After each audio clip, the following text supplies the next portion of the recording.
और वेलकम प्यारे बच्चों, आप सभी का स्वागत है फिजिक्स वाला इस इनक्रेडिबल प्लेटफॉर्म और आपके अपने प्यारे से नए से batch Prayas JEE 90 days crash course for JEE 2025। मैं शिवम मिश्रा एसएम सर आप सभी का इस बैच में स्वागत करता हूं। आप सभी को एसएम सर की तरफ से नमस्कार। शुरू करते हैं आज का सेशन और आज हम पढ़ने वाले हैं मोल कॉन्सेप्ट, जो कि पहला चैप्टर है फिजिकल केमिस्ट्री का। तो आइए स्टार्ट करते हैं। आज के लेक्चर में हम क्या क्या पढ़ेंगे उसकी बात कर लेते हैं। जैसा कि आप लोगों को पहले बता दिया गया है कि इस पूरे बैच में हम दो तरीके से टॉपिक्स को कवर करेंगे, है ना। तो उसमें आज हम मोस्ट इंपॉर्टेंट टॉपिक्स पे चलेंगे। हम टॉपिक्स के बारे में पढ़ेंगे। क्या क्या पढ़ने वाले हैं आज हम? तो आज हम बेसिक डेफिनेशन ऑफ मोल पढ़ लेंगे, डेफिनेशन ऑफ मोल। इसके बाद अपन चलेंगे आगे और फिर अपन पढ़ेंगे आपका different type of atomic masses या different types of masses.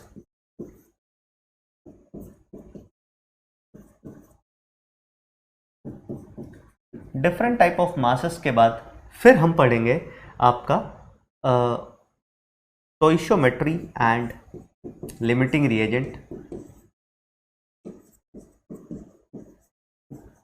LR लिख देता हूं मैं लिमिटिंग रिएजेंट को। और उसके बाद अपन कुछ क्वेश्चंस थोड़े बहुत प्रैक्टिस करेंगे, क्वेश्चन प्रैक्टिस।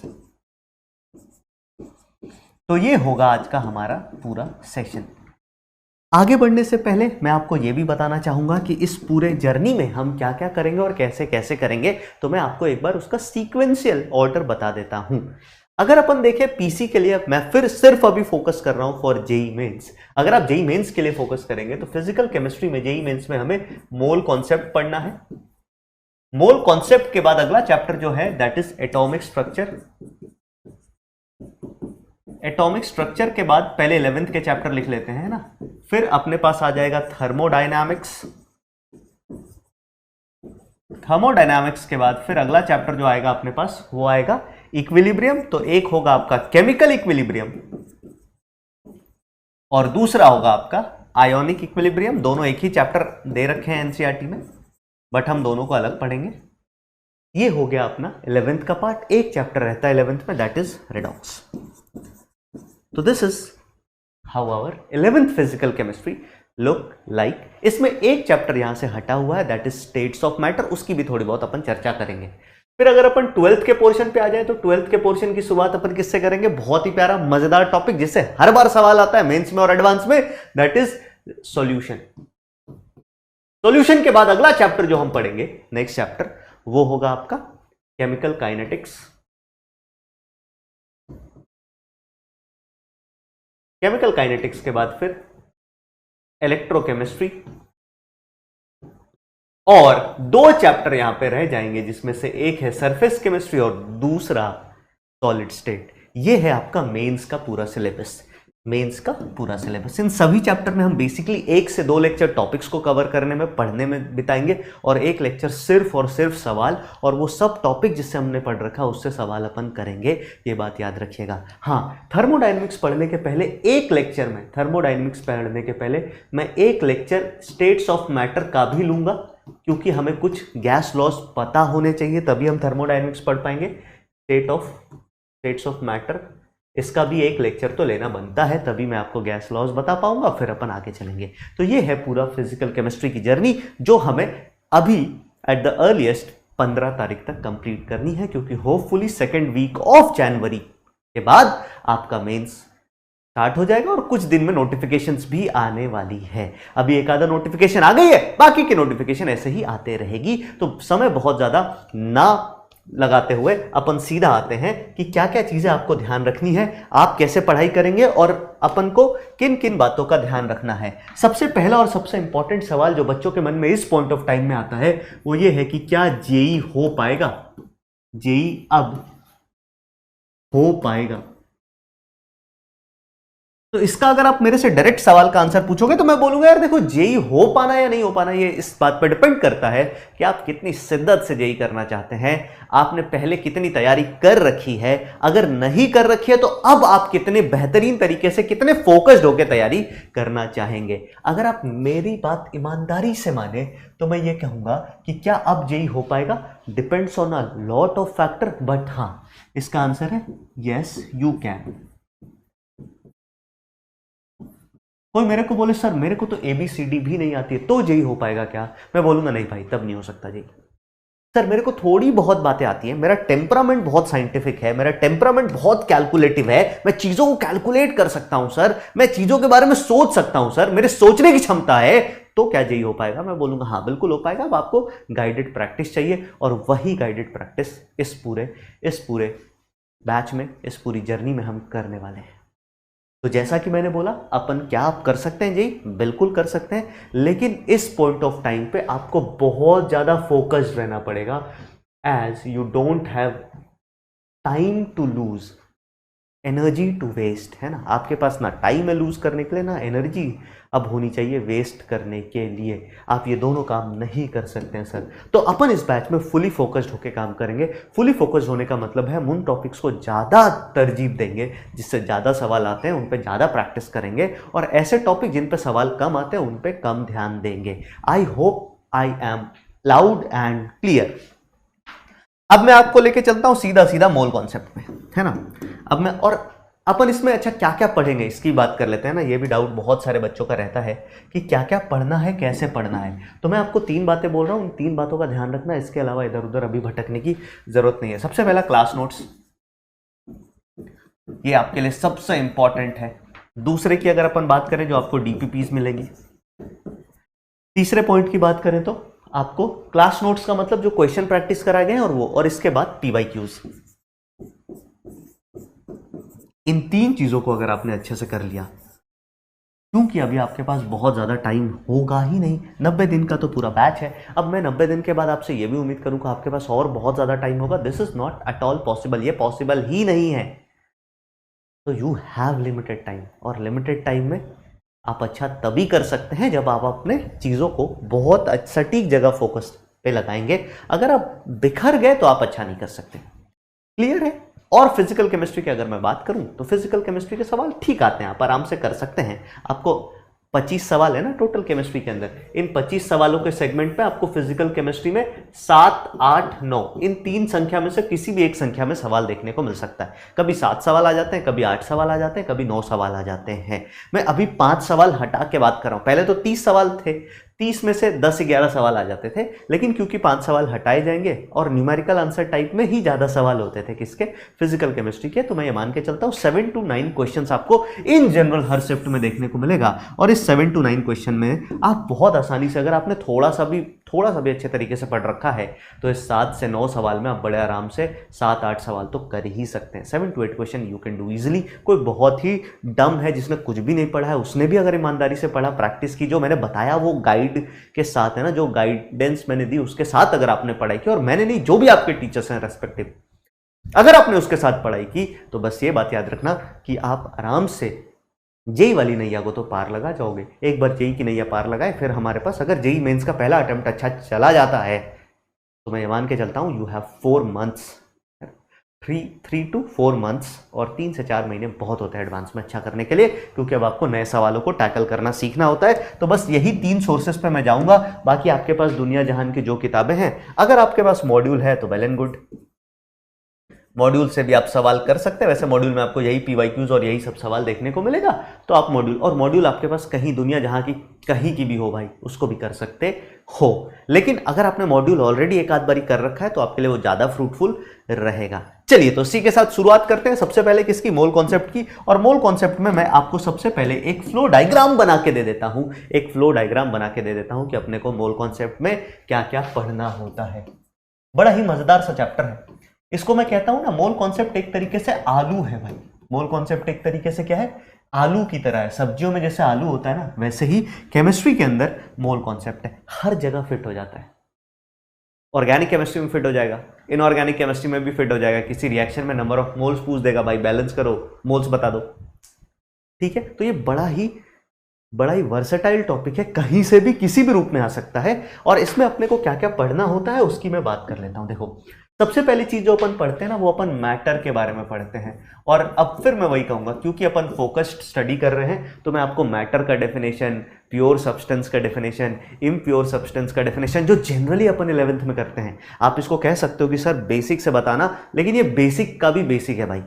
सच्चाई ये है कि ये बेसिक का भी बेसिक है, और इतने बेसिक में जाने से सवाल नहीं आएंगे इससे, तो अपन इस पे बहुत ज़्यादा फोकस नहीं करेंगे। तो मैटर के बारे में अपन पढ़ते हैं, ठीक है। मैटर के बाद फिर अपन सीधा सीधा कहाँ आते हैं, फिर अपन आते हैं मोल के डेफिनेशन पे, मोल का डेफिनेशन। उसके बाद अपन चलेंगे मोल के कैलकुलेशन पे,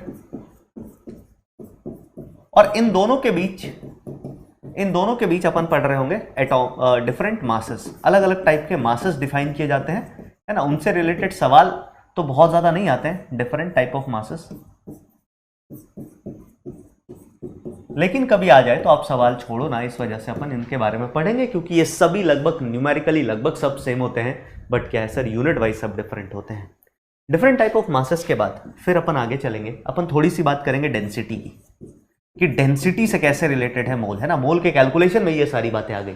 डेंसिटी के बाद फिर अपन चलते हैं रिएक्शन में मोल कॉन्सेप्ट का एप्लीकेशन, जिसको अपन कहते हैं स्टोइशियोमेट्री एंड लिमिटिंग रिएजेंट। सबसे important part, stoichiometry and LR, limiting reagent. Stoichiometry and limiting reagent में हम कई सारी बातें पढ़ेंगे। जैसे इसमें हम पढ़ेंगे क्या क्या, मैं आपको बता देता हूं। पहले तो स्टोइशियोमेट्री एलआर, इसका एप्लीकेशन खूब सारा पढ़ेंगे। इसको पढ़ने के बाद फिर अपन पढ़ेंगे परसेंटेज यील्ड, परसेंटेज प्योरिटी, इनका concept. Percentage yield, percentage purity को पढ़ने के बाद फिर हम एक और कॉन्सेप्ट पढ़ेंगे, जिसको हम कहते हैं parallel and sequential reaction.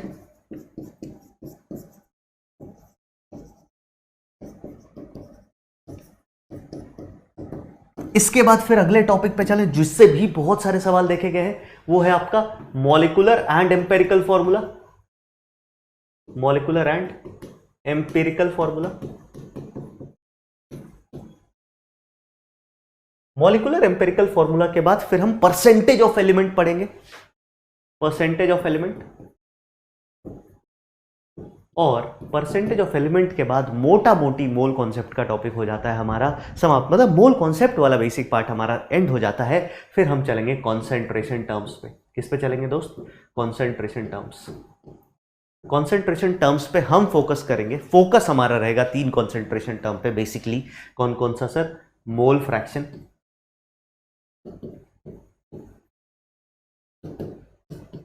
Molarity and molality. इन 3 पे हमारा मेन फोकस होगा सर, है ना। पढ़ेंगे तो हम कई सारे, बट मेन फोकस हमारा इन 3 कॉन्सेंट्रेशन टर्म पे होगा। हम फिर कॉन्सेंट्रेशन टर्म को रिएक्शन में लेके आएंगे, और कई सारे रिएक्शन, कई सारे चेंजेस में हम इनके बारे में पढ़ेंगे, और ये चैप्टर यहाँ पे आके हमारा हो जाएगा कंप्लीट। तो ये बहुत ही पावर पैक चैप्टर है। इसका एप्लीकेशन आप ऑर्गेनिक केमिस्ट्री में भी पढ़ेंगे, इसका एप्लीकेशन आप कहीं कहीं इनऑर्गेनिक केमिस्ट्री में भी रिएक्शन बैलेंस करके बाकी चीज़ें पढ़ेंगे, और ये सारी चीज़ें हमें देखनी होती है। तो this is a very interesting chapter. I hope अभी तक आपको सारी बात समझ में आ गई होगी। तो अगर आप एक बार मोल कॉन्सेप्ट के लिए तैयार हैं, ये लेक्चर है तो वैसे रिकॉर्डेड, बट आप रिकॉर्डेड लेक्चर में भी कमेंट कर सकते हैं। कमेंट से मेरे को ये पता लग जाएगा कि आपको क्या क्या बातें समझ आ रही है, क्या क्या चीजें हैं। तो एक बार कमेंट में जरूर कर दीजिएगा, yes sir we are ready to go, we are ready to go. फिर एक बात और, सर हम अपने डाउट कैसे क्लियर करेंगे? क्योंकि ये रिकॉर्डेड लेक्चर है तो मैं आपके डाउट लाइव लेक्चर्स में तो देख नहीं पाऊंगा। तो मैं आपसे उम्मीद करूंगा कि, या मैं आपसे एक चीज़ रिक्वेस्ट करूंगा या आपको एडवाइस करूंगा, ऐसा भी कह सकता हूं, कि आपके जो भी डाउट्स हो ना प्रीवियस लेक्चर के, वो आप कमेंट में लिख दें। मैं जनरली क्या करूंगा कि लेक्चर जब एंड कर रहा हूंगा तो एक समाधान नाम का अपन सेक्शन बनाएंगे, जिसमें मैं 5 से 10 मिनट, 5 से 7 मिनट क्या करूंगा, वो समाधान पढ़ दूंगा कि भाई ये डाउट आया इस बच्चे का, ये डाउट आया इस बच्चे का। लेकिन वहां पे सिर्फ रीजनेबल डाउट को एड्रेस करूंगा। कई सारे लोग बोलेंगे कि सर फोन नंबर दे दीजिए, सर ये दिलवा दीजिए, सर इसको हाय, उसको हेलो, है ना, आई लव यू, और ये सारी बातें। ये डाउट नहीं होते हैं, ये तो टाइम पास है। टाइम पास का कोई एड्रेसल वहाँ पे नहीं होगा। सिर्फ और सिर्फ लॉजिकल अच्छे डाउट्स एड्रेस, मतलब डाउट्स एड्रेस किए जाएंगे। बाकी फालतू की बकवास का कोई टाइम नहीं होगा। I hope I am clear. तो अब मैं क्या करूँगा सर, मैं मोल के डेफिनेशन और मोल के कैलकुलेशन से क्लास की शुरुआत करने जा रहा हूँ। इससे पहले मैं आपको 2-3 बातें बता देता हूँ जो कि आपको पता होंगी सर, है ना। 2-3 बातें आपको बता देता हूँ जो कि आपको पता होंगी सर। हमारे पास मैटर की थोड़ी सी बात कर लेते हैं, बहुत थोड़ी सी, है ना। हमारे पास मैटर होता है, मैटर की डेफिनेशन आप सब ने बचपन में रट रखी है, anything which occupies space and has mass. Matter को अपन क्या करते हैं सर, दो पार्ट में डिवाइड करते हैं। किसमें किसमें सर, एक तो अपन कहते हैं कि भाई ये प्योर सब्सटेंस है, क्या है, प्योर सब्सटेंस है। और दूसरे को अपन क्या कहते हैं कि ये इम्प्योर सब्सटेंस है। प्योर सब्सटेंस को अपन प्योर सब्सटेंस ही कह देते हैं, इम्प्योर सब्सटेंस को एक और नाम से अपन जानते हैं, क्या, that is a mixture, that is a mixture. Pure substance को फर्दर सब डिवाइड करते हैं दो पार्ट में, कौन कौन से, इसको हम बोलते हैं कि एक प्योर सब्सटेंस सिर्फ एलिमेंट हो सकता है, और दूसरे टाइप का जो प्योर सब्सटेंस है ये क्या होता है सर, ये कंपाउंड हो सकता है। एलिमेंट का सबसे स्मॉलेस्ट यूनिट जो है, एलिमेंट का सबसे स्मॉलेस्ट यूनिट यहां पे लिखता हूं, कमेंट बॉक्स में बताओ तो एलिमेंट का स्मॉलेस्ट यूनिट क्या होता है। तो आप बोलेंगे एलिमेंट का स्मॉलेस्ट यूनिट जो है वो जनरली एटम होता है, जनरली एटम से बना होता है, या फिर कुछ केसेस में मॉलिक्यूल से बन सकता है। कंपाउंड का स्मॉलेस्ट यूनिट हमेशा एक मॉलिक्यूल ही होता है। तो पहली नई चीज आपको देखने को ये मिली होगी, क्योंकि ये बहुत सारे बच्चे सोचते हैं कि एलिमेंट तो एटम से ही मिलके बने हुए हैं। एलिमेंट को पहचानने का तरीका बहुत ही सिंपल है, एलिमेंट को पहचानने का तरीका बहुत ही सिंपल है। अगर आपको सिर्फ एक टाइप का एटम दिख रहा हो, एलिमेंट की खास बात क्या है सर, यहां पे क्या होगा, only one type of atom, only one type of atom. कभी भी अगर आपको एक टाइप का एटम दिख रहा है, एक ही थोपड़ा दिख रहा है, तो आप उसको बोलेंगे भाई साहब तुम जो हो वो एक एलिमेंट हो। वहीं अगर हम कंपाउंड की बात करें, कंपाउंड का स्मॉलेस्ट यूनिट एक मॉलिक्यूल होता है। मॉलिक्यूल में आपको क्या दिखेगा, तो मॉलिक्यूल में आपको देखने को मिलेगा more than one type of atom, more than one type of atom. और याद रखना, क्योंकि ये क्लास आप अर्ली मॉर्निंग देख रहे हो सुबह सुबह, तो मैं चाहूंगा कि आप मेरे साथ साथ ही नोट्स बनाते चलें। अगर आप साथ में नोट्स बनाएंगे उसका आपको फायदा ही होगा, ठीक है। तो मैंने क्या बोला sir, only one type of atom, और यहां पे more than one type of atom, एक से अधिक टाइप का एटम अगर दिख रहा है तो आप उसको कंपाउंड बोल सकते हो, है ना, आप उसको कंपाउंड बोल सकते हो। अभी आएंगे इन दोनों एग्जाम्पल पे, कुछ एग्जाम्पल कुछ सवाल करके देखेंगे। वहीं अगर अपन इम्प्योर सब्सटेंस या मिक्सचर की बात करें तो ये हमारे पास दो तरीके के होते हैं। एक को अपन कहते हैं होमोजेनस, होमोजेनस, और दूसरे को अपन कहते हैं हेट्रोजेनस।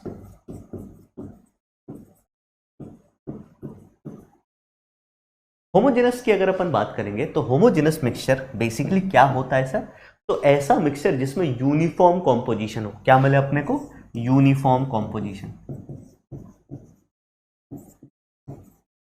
इसका सबसे प्यारा एग्जाम्पल ये है, इसका सबसे प्यारा एग्जाम्पल ये है कि आप क्या करें, एक ग्लास लें, उसमें एक चम्मच नमक घोल लें। आप नमक का ऊपर का सिप लो या नीचे का सिप लो, आपको सेम नमकीनपन देखने को मिलेगा। सभी लगभग सेम टाइप के नमकीन होंगे, है ना, ऐसा नहीं होगा कहीं नमक ज्यादा कहीं नमक कम। आप चीनी घोलो यार, सर नमक क्यों पिला रहे हो, मत पी भाई नमक, है ना। हाँ, कुछ बच्चे बोलेंगे अरे सर नमक पिला क्यों रहे हो, नमक तो सूंघने के लिए होता है। ठीक है भाई, तू चीनी मिला ले पानी में, चीनी मिला के पी के देख, एक चम्मच ही, बहुत ज़्यादा नहीं, ठीक है। अगर आपने एक बड़े से ग्लास में एक चम्मच चीनी मिलाई है जो कि पूरी तरीके से घुल गई है, तो आप पहला सिप लो या आखिरी सिप लो, आपको मिठास सेम अमाउंट में देखने को मिलेगी। ऐसे मिक्सचर को अपन होमोजेनस मिक्सचर कहते हैं। फिर अपन आ जाते हैं हेट्रोजेनस मिक्सचर पे। हेट्रोजेनस मिक्सचर की अपन बात करें तो आपको पता है सर यहाँ पे क्या होगा, non uniform composition, non uniform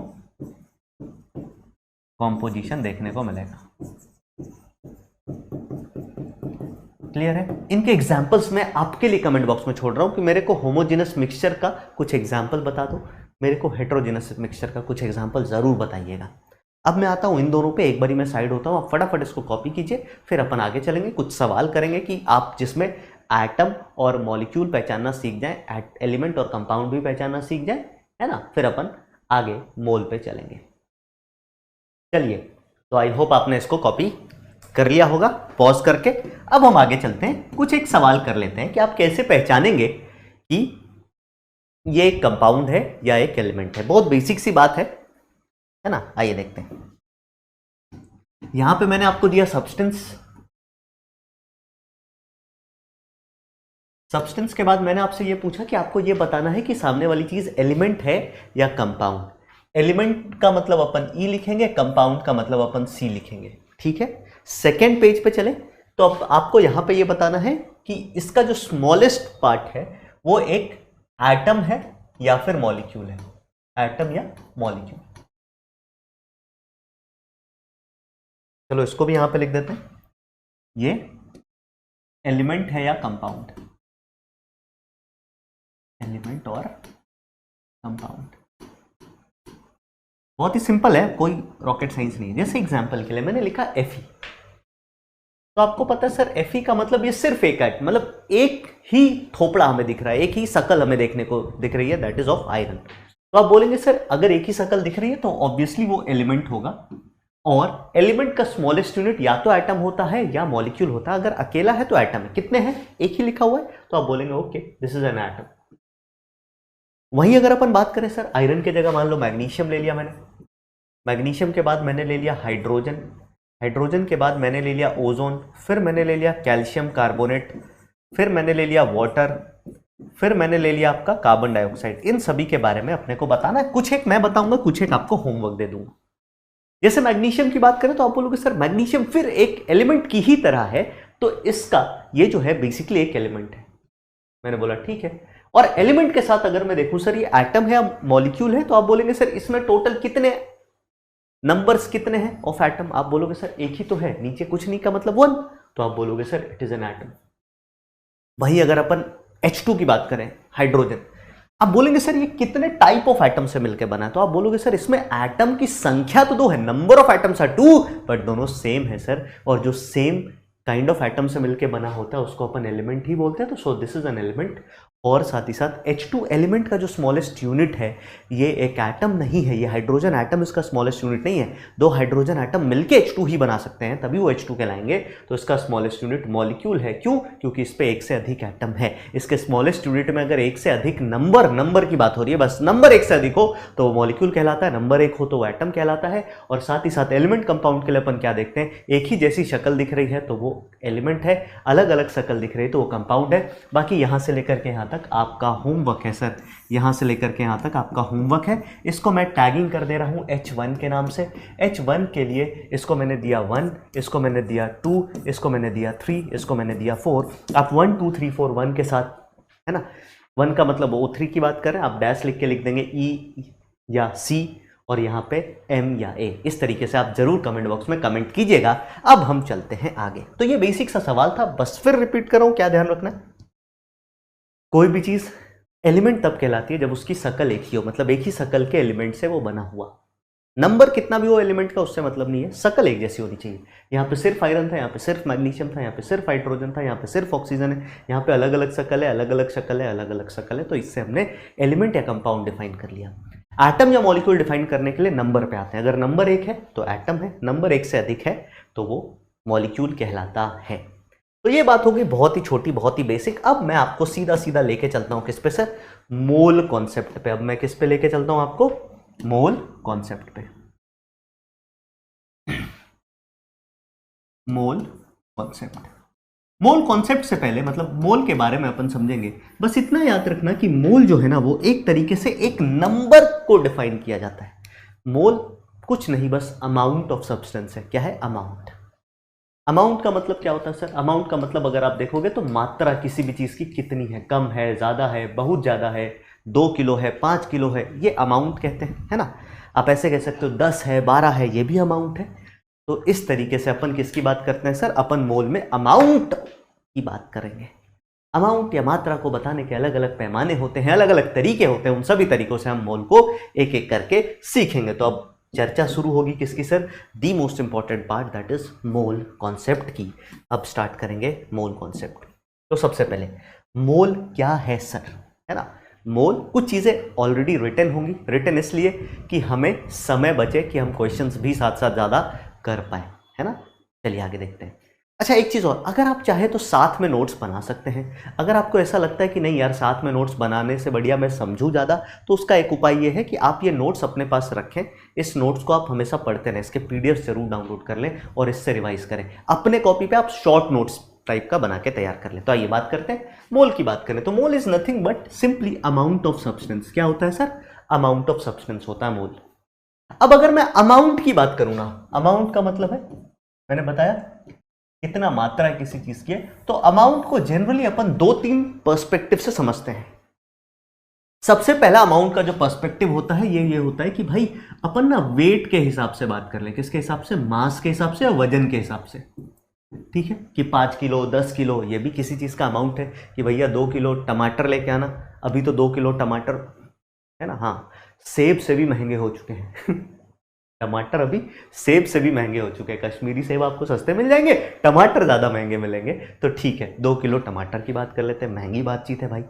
दूसरा अपन किससे रिलेट कर सकते हैं सर, तो दूसरा मास के अलावा अपन रिलेट कर सकते हैं अमाउंट को, है ना, नंबर ऑफ पार्टिकल्स से, नंबर ऑफ पार्टिकल्स या एंटिटीज आप कह सकते हो। नंबर ऑफ पार्टिकल्स से कैसे रिलेट करेंगे सर, अरे एक काम करो यार, क्या करना है, जाओ 2 पैकेट है ना, हाँ दूध का 1-1 लीटर का लेते आओ, या 2 पैकेट लेते आओ, 3 पैकेट लेते आओ, इतना लेते आओ, 4 लेते आओ, 5 लेते आओ, है ना, ये चीजें भी अपन करते हैं। जाओ बाजार जा रहे हो, अच्छा ठीक है 10 समोसे लेते आना, तो ये क्या है, नंबर से रिलेट करना। तो नंबर ऑफ पार्टिकल मतलब मोल को हमने नंबर से रिलेट किया। तीसरा रिलेशन मोल का जो हो सकता है हमारे केस में वो है वॉल्यूम से रिलेट करना। 1 litre 2 litre 10 litre 20 litre 25 litre इस तरीके से अपन वॉल्यूम से ही रिलेट कर सकते हैं। और याद रखना इस चैप्टर में मोल को आपको इन्हीं 3 चीजों से रिलेट करना पड़ेगा अलग अलग पॉइंट ऑफ टाइम पे, मास से, पार्टिकल से और वॉल्यूम से। और इसके लिए अपन पढ़ेंगे एक मोल चार्ट नाम की चीज। तो आइए पहले इन टर्म्स ऑफ नंबर बात करते हैं। नंबर मतलब नंबर ऑफ पार्टिकल, इसकी बात करते हैं। डेफिनेशन क्या है सर, तो डेफिनेशन है it is defined as the amount of any substance, दुनिया का कोई भी सब्सटेंस, उसका क्या, उसका अमाउंट। फिर आ गया किस पे, मुद्दत की बात है ना, मुद्दे की बात है, amount. Amount of any substance which has equal number of particle as there in 12 gram of carbon 12। 12 gram carbon 12 ले आओ, उस 12 ग्राम कार्बन 12 में जितने कार्बन के पार्टिकल होंगे, अच्छा 12 ग्राम कार्बन 12 में कार्बन के एटम मिलेंगे, जितने एटम होंगे उतने ही एटम, जैसे मान लो एक एग्जांपल लेते हैं, मैंने दर्जन डिफाइन कर दिया कि दर्जन का मतलब 12 होता है ना, हाँ तो आपने बोला कि यार 1 दर्जन केले का तो चलो समझ आता है, 1 दर्जन सेब का वेट कितना होगा, तो आप बोलोगे यार एक काम करते हैं 12 सेब ले आते हैं, उसका वेट मेजर कर लेते हैं। उसी तरीके से इन्होंने बोला कि यार देखो हम ना डिफाइन करने के लिए एक एलिमेंट को फिक्स करेंगे, जैसे दर्जन के लिए जनरली केला फिक्स कर दिया गया है ना, आप नॉर्मली केले को दर्जन में ही लेना देना प्रेफर करते हैं। कुछ जगहों पर आज भी केले किलो में मिलते हैं, आपके यहाँ अगर मिलते हैं वेट वाइज तो जरूर बताइएगा, जैसे मैंने राजस्थान में देखा, दिल्ली के कुछ जगहों पर किलो में मिल जाते हैं, है ना, हाँ ज़्यादा प्रॉफिटेबल होता है वैसे सामने वाले के लिए, है ना, हाँ सब्जी वाले के लिए या फल वाले के लिए ज़्यादा प्रॉफिटेबल है किलो में बेचना। खैर वहाँ वापस आते हैं, तो मैंने क्या बोला, 1 मोल को मैं नंबर में कैसे डिफाइन करूंगा, तो बहुत कॉम्प्लिकेटेड देखने में लग रहा है बहुत सिंपल। इन्होंने बोला कि यार एक काम करते हैं, किसी भी सब्सटेंस का अगर आपको 1 मोल निकालना है तो उसका उतना ही अमाउंट ले लो, क्या ले लो, उतना ही अमाउंट ले लो जितने के नंबर ऑफ एटम प्रेजेंट हैं 12 ग्राम C12 में, उतने ही पार्टिकल ले लो उसके पास। तो सवाल आया कि अच्छा जी 1 मोल उतने ही पार्टिकल होंगे जितने 12 ग्राम कार्बन 12 में नंबर ऑफ कार्बन एटम होंगे, ओके, तो मेरे को यह बता दो कि 12 ग्राम कार्बन 12 में कितने कार्बन एटम होते हैं, सीधा नंबर बताओ ना सर, जैसे दर्जन का 12 मतलब होता है, वैसे मोल के लिए जो नंबर आ रहा है वो सीधा नंबर बताओ, इधर उधर की बातें मत करो। तो मैंने बोला लो जी नंबर बता देते हैं, 12 ग्राम कार्बन 12 में 6.022 इंटू 10 की पावर 23 एटम्स ऑफ कार्बन होते हैं। और इसी को हमने क्या लिख दिया, इसी को हमने एवोगैड्रो नंबर लिख दिया। और यहां से अपन सीधा सीधा कह सकते हैं, यहां से अपन सीधा सीधा कह सकते हैं कि अगर आपने किसी भी सब्सटेंस के, अगर आपने किसी भी सब्सटेंस के एवोगैड्रो नंबर ऑफ पार्टिकल्स ले लिए, कितने particles, Avogadro number of particles ले लिए, उसको अपन 1 मोल कह देंगे, उसको अपन 1 मोल कह देंगे। या फिर मैं यहां पे लिख देता हूं 1 मोल का मतलब है ना, मैं यहां पे साइड में लिख देता हूं 1 मोल का मतलब क्या निकल के आया sir, 1 mole is equals to 6.022 into 10 to the power 23 particles. सीधी बात भाई, एटम है तो एटम आ जाएगा, मॉलिक्यूल है तो मॉलिक्यूल आ जाएगा, आयन है तो आयन आ जाएगा, कंपाउंड है तो मॉलिक्यूल आ जाएगा, इस तरीके से ये सारी चीजें आएंगी। तो इसी को लेकर के अभी आगे जब हम सवाल करेंगे, मैं फिर बोलूंगा सवाल कुछ ना कुछ तो अभी करते रहेंगे, मोस्ट इंपॉर्टेंट क्वेश्चंस का एक तो अलग सेशन होगा ही, बट इससे रिलेटेड अभी सवाल करेंगे। एक बारी मैं साइड होता हूं, फटाफट कॉपी कीजिए, फिर हम आगे बात करेंगे। तो चलिए, आई होप आपने इसको पॉज करके कॉपी कर लिया होगा। अब हम आगे चलते हैं सर, इसके बाद थोड़े से इससे रिलेटेड कुछ सवाल वगैरह करके इसको और अच्छे तरीके से सीखते हैं। मैं फिर रिपीट करता हूं, मैंने अभी क्या बताया। मैंने अभी आपको डेफिनेशन दिया है 1 मोल का पार्टिकल के रेस्पेक्ट में। वो ये कहता है कि भाई साहब 12 ग्राम कार्बन 12 का आइसोटोप लेकर के आओ, पता कर लो उसमें कितने एटम्स हैं। एक्चुअली में उसमें नंबर ऑफ एटम जब निकाले गए तो वो आया 6.022 इंटू 10⁻23। इसको हमने Na का नाम दिया, Na का सिंबल दिया, जिसको एवोगाड्रोस नंबर कहा जाता है। इतने ही पार्टिकल आप किसी भी चीज के लेके आ जाओ, उसको अपन 1 मोल बोल देंगे। इसको थोड़ा सा अपन, है ना, बाकी चीजों से समझते हैं। जैसे मैंने आपको बताया, कभी भी आपके से एक सवाल पूछा जाए कि 1 डजन का मतलब क्या होता है, डजन जिसको हिंदी में हम कहते हैं दर्जन, तो आप बोलेंगे सर 1 डजन का मतलब 12 यूनिट होता है। अब आप सोचो, अंग्रेजों ने डजन शब्द जो है वो इंडिया से ही उठाया होगा। दर्जन और डजन में बहुत ज़्यादा फर्क नहीं है। उनके जीभ वगैरह जो होती है ना, हाँ, टंग वगैरह इतनी ज़्यादा फ्लेक्सिबल नहीं होती है कि हमारे जैसे कठिन कठिन शब्द को वो प्रोनाउंस कर पाए, तो उन्होंने दर्जन का बना दिया डजन। ठीक है। फिर कभी आपको बोले 1 सेंचुरी, जैसे विराट कोहली भाई साहब अभी चूक गए, शतक करने से 70 रन पे आउट हो गए। वहीं अगर मैं देखूं तो सरफराज ने 100 कर दिया, है ना। तो आप देखेंगे 1 सेंचुरी का मतलब होता है 100। अगर सेंचुरी रन्स की है तो इसका मतलब 100 रन हो गए। अगर सेंचुरी ईयर्स की है, सालों की है, कैलेंडर की है, तो 100 साल हो गए। इस तरीके से हाफ सेंचुरी का मतलब 50 होता है, डिकेड का मतलब 10 होता है, 1 टन का मतलब कितने किलोग्राम होते हैं, ये आपको बताना। ये आपका होमवर्क है सर, ये आपको कमेंट बॉक्स में बताना है। 1 टन का मतलब कितने केजी, ये आपको कमेंट बॉक्स में बताना है। इन सभी टर्म्स का हमें एक स्पेसिफिक मतलब पता होता है। उसी तरीके से कभी भी आपको कोई बोले 1 मोल का मतलब क्या है सर, 1 मोल का मतलब 1 Na पार्टिकल। कितने पार्टिकल? 1 Na। 1 Na का मतलब है 1 इंटू 6.022 इंटू 10⁻23 पार्टिकल्स। ये है एक्चुअली में 1 मोल का मतलब। फिर मैंने बोला अच्छा 1 मोल का मतलब अगर ये है तो मेरे को बता दो 2 मोल का मतलब क्या होगा, जल्दी से कमेंट बॉक्स में बताओ। तो आप बोलोगे सर 2 मोल का मतलब हो जाना चाहिए 2 Na पार्टिकल्स। और 2 Na का मतलब क्या हो जाएगा सर, आप बोलोगे 2 इंटू 6.022 इंटू 10⁻23। इसको मल्टीप्लाई करेंगे तो ये कितना आ जाएगा सर, ये आ जाएगा 12.044 इंटू 10⁻23 पार्टिकल्स। आपने बोला अरे वाह सर, ये तो मेरा भी मैच कर गया। कितने लोगों का मैच कर गया, जल्दी से बता दीजिए कमेंट बॉक्स में। फिर अगर मैं वहीं पे बात करूं सर 0.5 मतलब आधा मोल है। क्या है? आधा मोल है किसका सर, किसी का भी हो, अभी हमें उससे मतलब नहीं है। आधे मोल का क्या मोल है, तो आप बोलोगे सर आधे मोल का मतलब है 0.5 Na। अच्छा जी, 0.5 Na का मतलब क्या हो गया सर, 1/2 लिख सकता हूं ना इसको, इतनी मैथमेटिक्स तो आती है ना दोस्त। तो अपन ने बोला इसको 1/2 इंटू 6.022 इंटू 10⁻23। आप इसको जब मल्टीप्लाई करेंगे, इन दोनों को, तो ये दोनों मल्टीप्लाई होके कितना आ जाएगा भैया, जल्दी से बता दीजिए कमेंट बॉक्स में। तो आप बोलोगे सर ये उड़ गया इससे, ये बचा 3.011 इंटू 10⁻23 पार्टिकल्स। यहां पे मैं पार्टिकल्स लिख देता हूं सभी पे, है ना, क्योंकि अभी हमें किसी पर्टिकुलर चीज के बारे में नहीं निकालना है, अभी बस हमें उस यूनिट को तोड़ मरोड़ के पेश किया गया है। अब क्या है सर, पार्टिकल का मतलब थोड़ा सा समझ लेते हैं।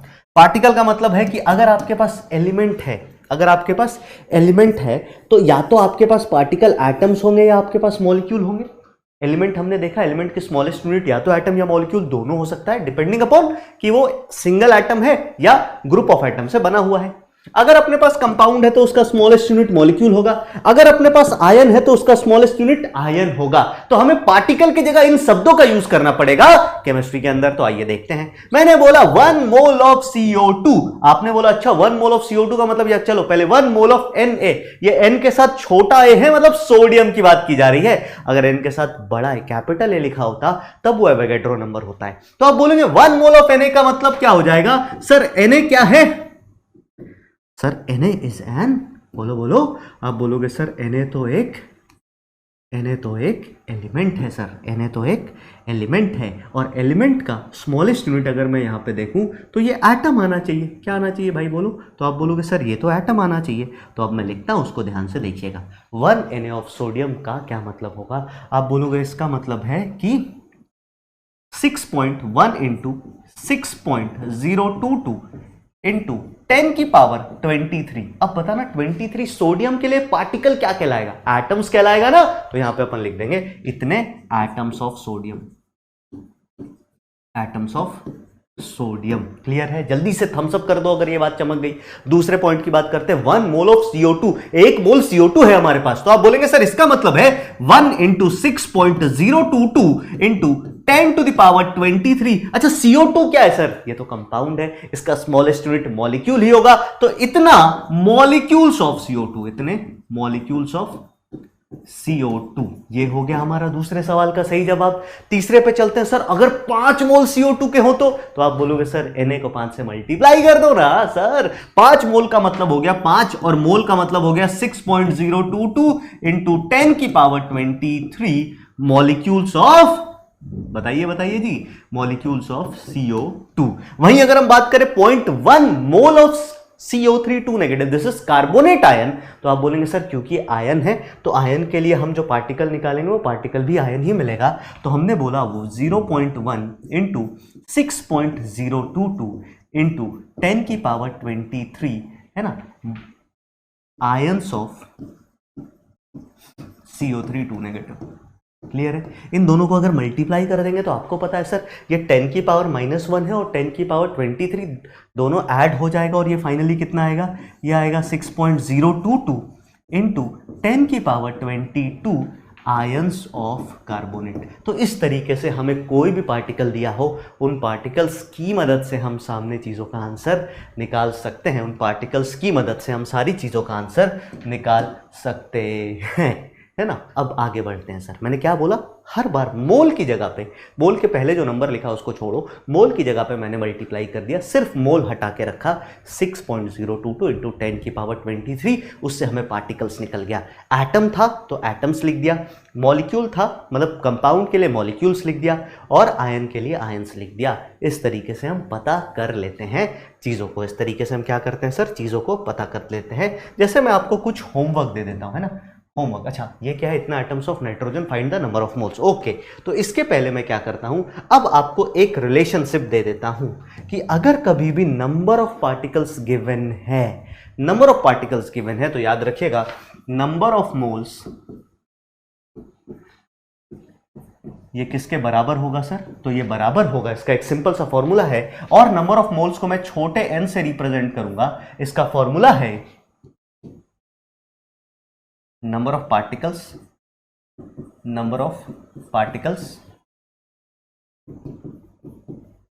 divided by एवोगैड्रो नंबर, या मैं एवोगैड्रो नंबर को Na लिख दूं, कोई दिक्कत तो नहीं है ना, Na, ठीक है। ये एक फॉर्मूला हो गया सर जिससे रिलेटेड अपन खूब सारे सवाल आगे करने वाले हैं। नंबर ऑफ मोल्स कभी भी निकालना है, हमें नंबर ऑफ पार्टिकल्स पता है, हम डायरेक्टली निकाल सकते हैं सिर्फ और सिर्फ उसको Na से डिवाइड करके, सिर्फ और सिर्फ उसको Na से डिवाइड करके। आइए कुछ क्वेश्चन प्रैक्टिस कर लेते हैं, आइए कुछ क्वेश्चंस प्रैक्टिस करते हैं। इस फॉर्मूले का यूज करेंगे और इस फॉर्मूले का यूज करके अपन खूब सारे सवाल प्रैक्टिस करेंगे, मतलब खूब सारे क्या, मैं आपको कुछ दे दूंगा, बाकी आप अपने आप से खूब सारे सवाल प्रैक्टिस करिएगा। चलिए सबसे पहले चलते हैं, अपन ने अभी तक एक सवाल कर रखा है तो इसको मैं C2 दे देता हूं, मतलब क्लास का दूसरा सवाल। क्वेश्चन है फाइंड नंबर ऑफ मोल्स, और हर चीज के बारे में हमें कुछ ना कुछ बातें दे रखी है ना। हाँ, मेरे को ये बात भी पता है सर, Na का मतलब एवोगैड्रो नंबर है, और Na की वैल्यू मैं यहां पे लिख लेता हूं कि आपको बाद में कंफ्यूजन ना हो, that is 6.022 into 10 to the power 23। याद रखिएगा कुछ सवालों में Na की वैल्यू भी आपको अलग से मेंशन दे देती है, जैसे Na की वैल्यू इस सवाल में देखो दे रखा है कि take Na is equals to 6.6 into 10 की पावर 23। ऐसा दिया हो तो जो वैल्यू दे रखा उसी से अपन सवाल सॉल्व करेंगे, उससे कैलकुलेशन आसान होने के लिए ऐसी वैल्यूज दी जाती है। सबसे पहली वैल्यू ले लेते हैं, सबसे पहला सवाल लेते हैं, और आप भी कमेंट कीजिए C2 के साथ A B C का आंसर कमेंट करते हैं। चलिए तो सबसे पहले देखते हैं 6.022 into 10 to the power 22 molecule of CO2। तो हम यहां पे सीधा लिखेंगे नंबर ऑफ मोल्स। अच्छा किसके नंबर ऑफ मोल्स है ये भी तो बताना पड़ेगा ना यार, ये भी तो हमें बताना पड़ेगा। तो अपन क्या लिखते हैं, नंबर ऑफ मोल्स के साथ यहां पे सबस्क्रिप्ट में CO2 लिख देंगे। इसका मतलब हम किसके मोल्स निकाल रहे हैं, इसका सीधा सीधा मतलब है कि हम CO2 के मोल्स निकाल रहे हैं। क्लियर है? अब जैसे मान लो आपको किसी अपने दोस्त के मोल्स निकालने हैं, तो आपने यहां N लिखा, नीचे दोस्त का नाम लिख दिया। आपको किसी भी चीज का, किसी भी एटम, आपको मान लो क्लोरीन का निकालना है तो N लिखा, नीचे Cl लिख दिया। आपको मान लो नाइट्रोजन का निकालना है तो बड़ा एन लिखा, नीचे छोटा एन लिख दिया। ठीक है, आइए देखते हैं। तो number of moles of CO2 जो है वो किसके बराबर होगा सर? सिंपल सा फॉर्मूला है, number of particles, number of molecules या नंबर ऑफ पार्टिकल्स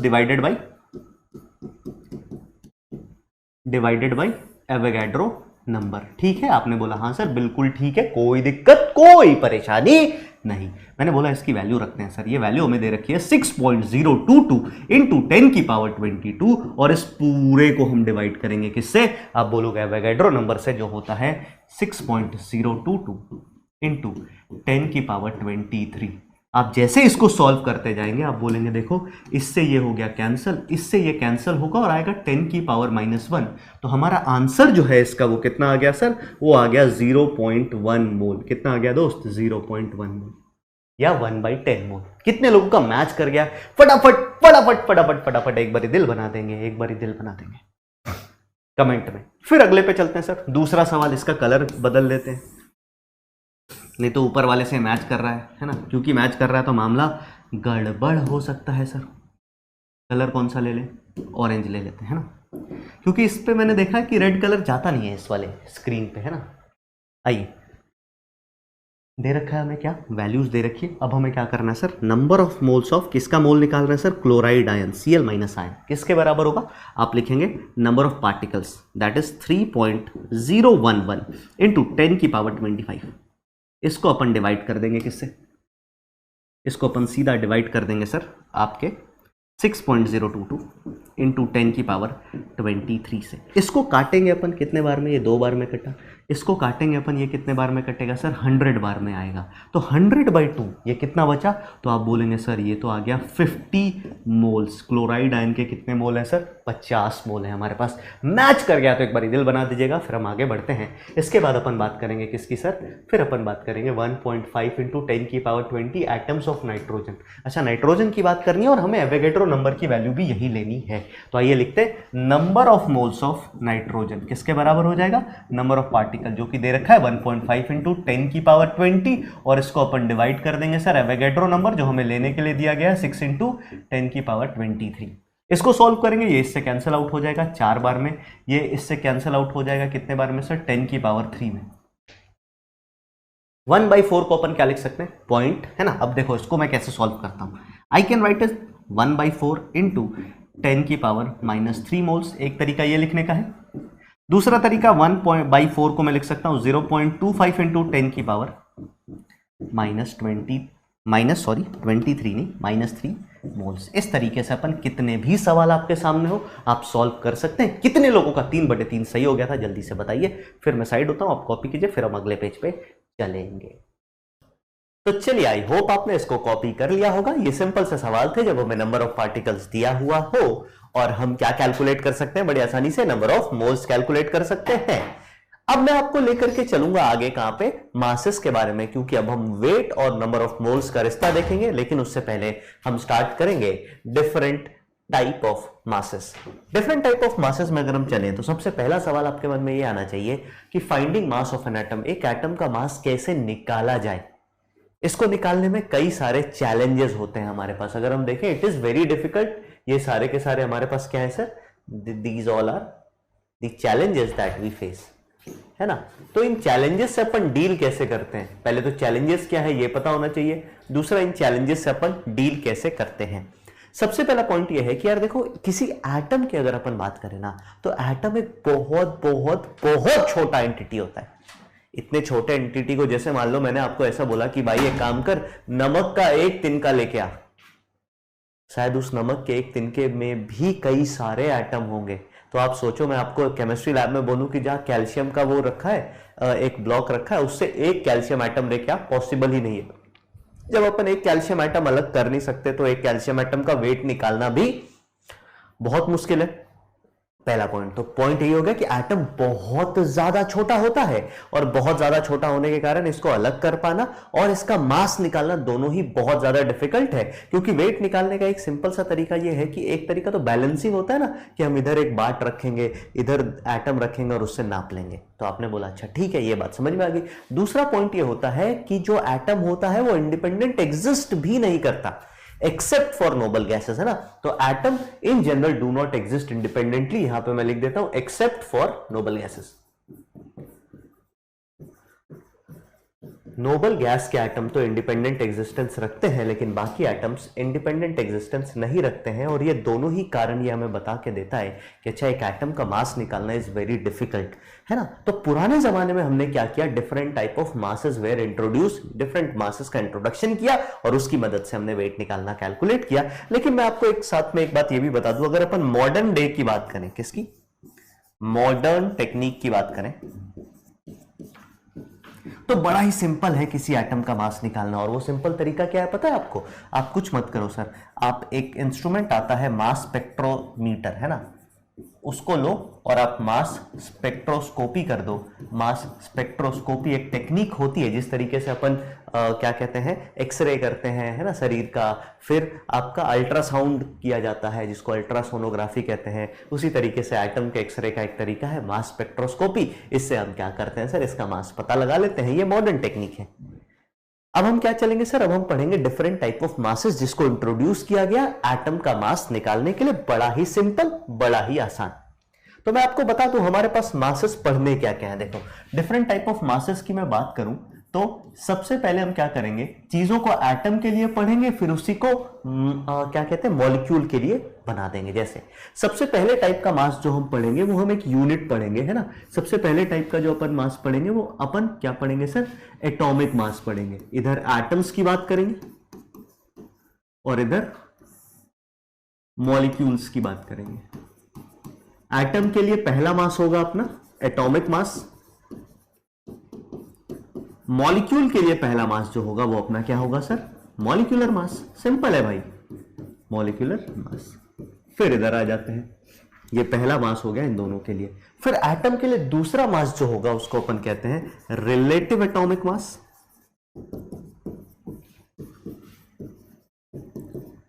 और मॉलिक्यूल के लिए दूसरा मास जो होगा उसको अपन कहेंगे रिलेटिव मॉलिक्यूलर मास।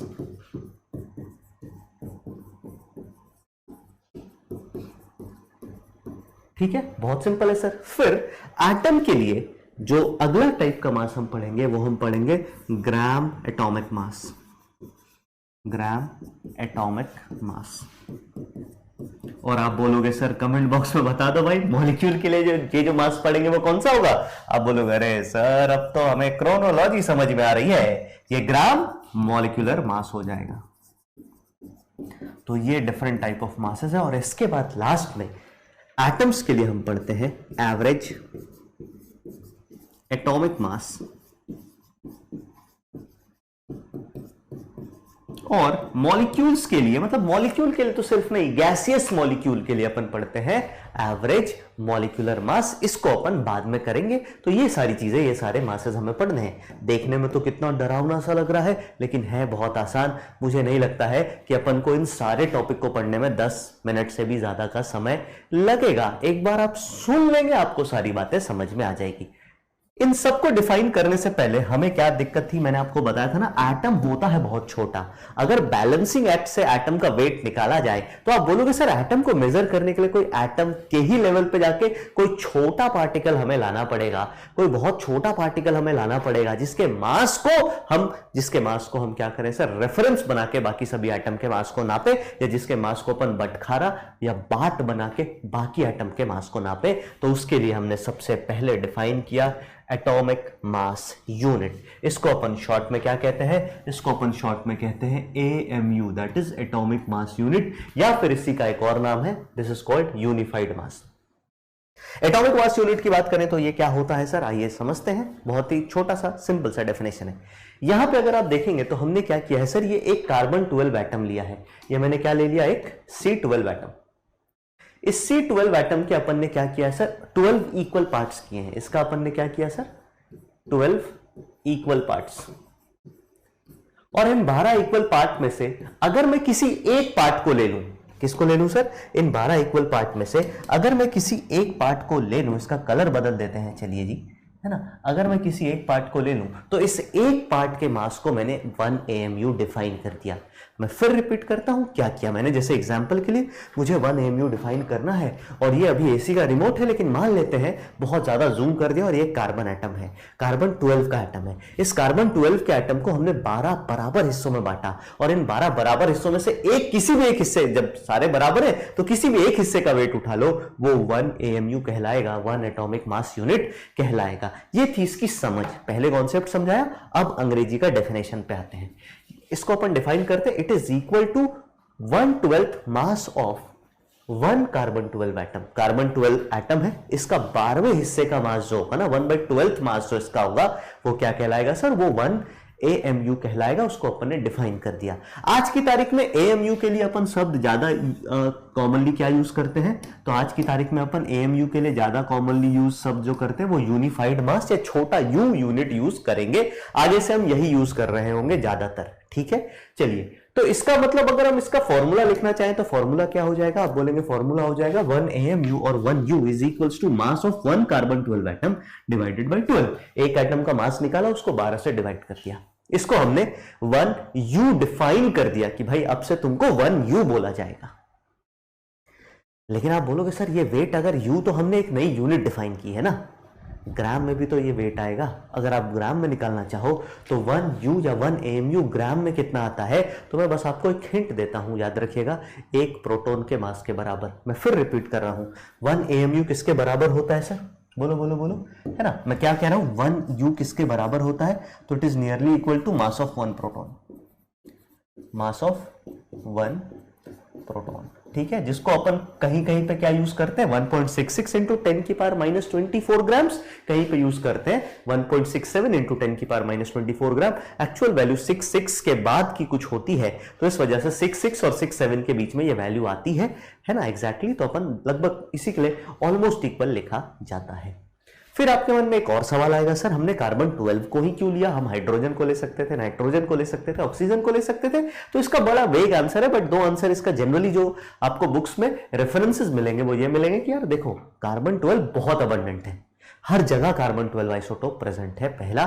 और दूसरा ये बहुत ज्यादा स्टेबल भी होता है, मतलब हमारा शरीर भी कार्बन 12 से बना हुआ है एक तरीके से अगर आप सोचे तो। इस वजह से अपन ने कार्बन 12 को उठाया, कार्बन 12 को ही रेफरेंस स्टेट माना।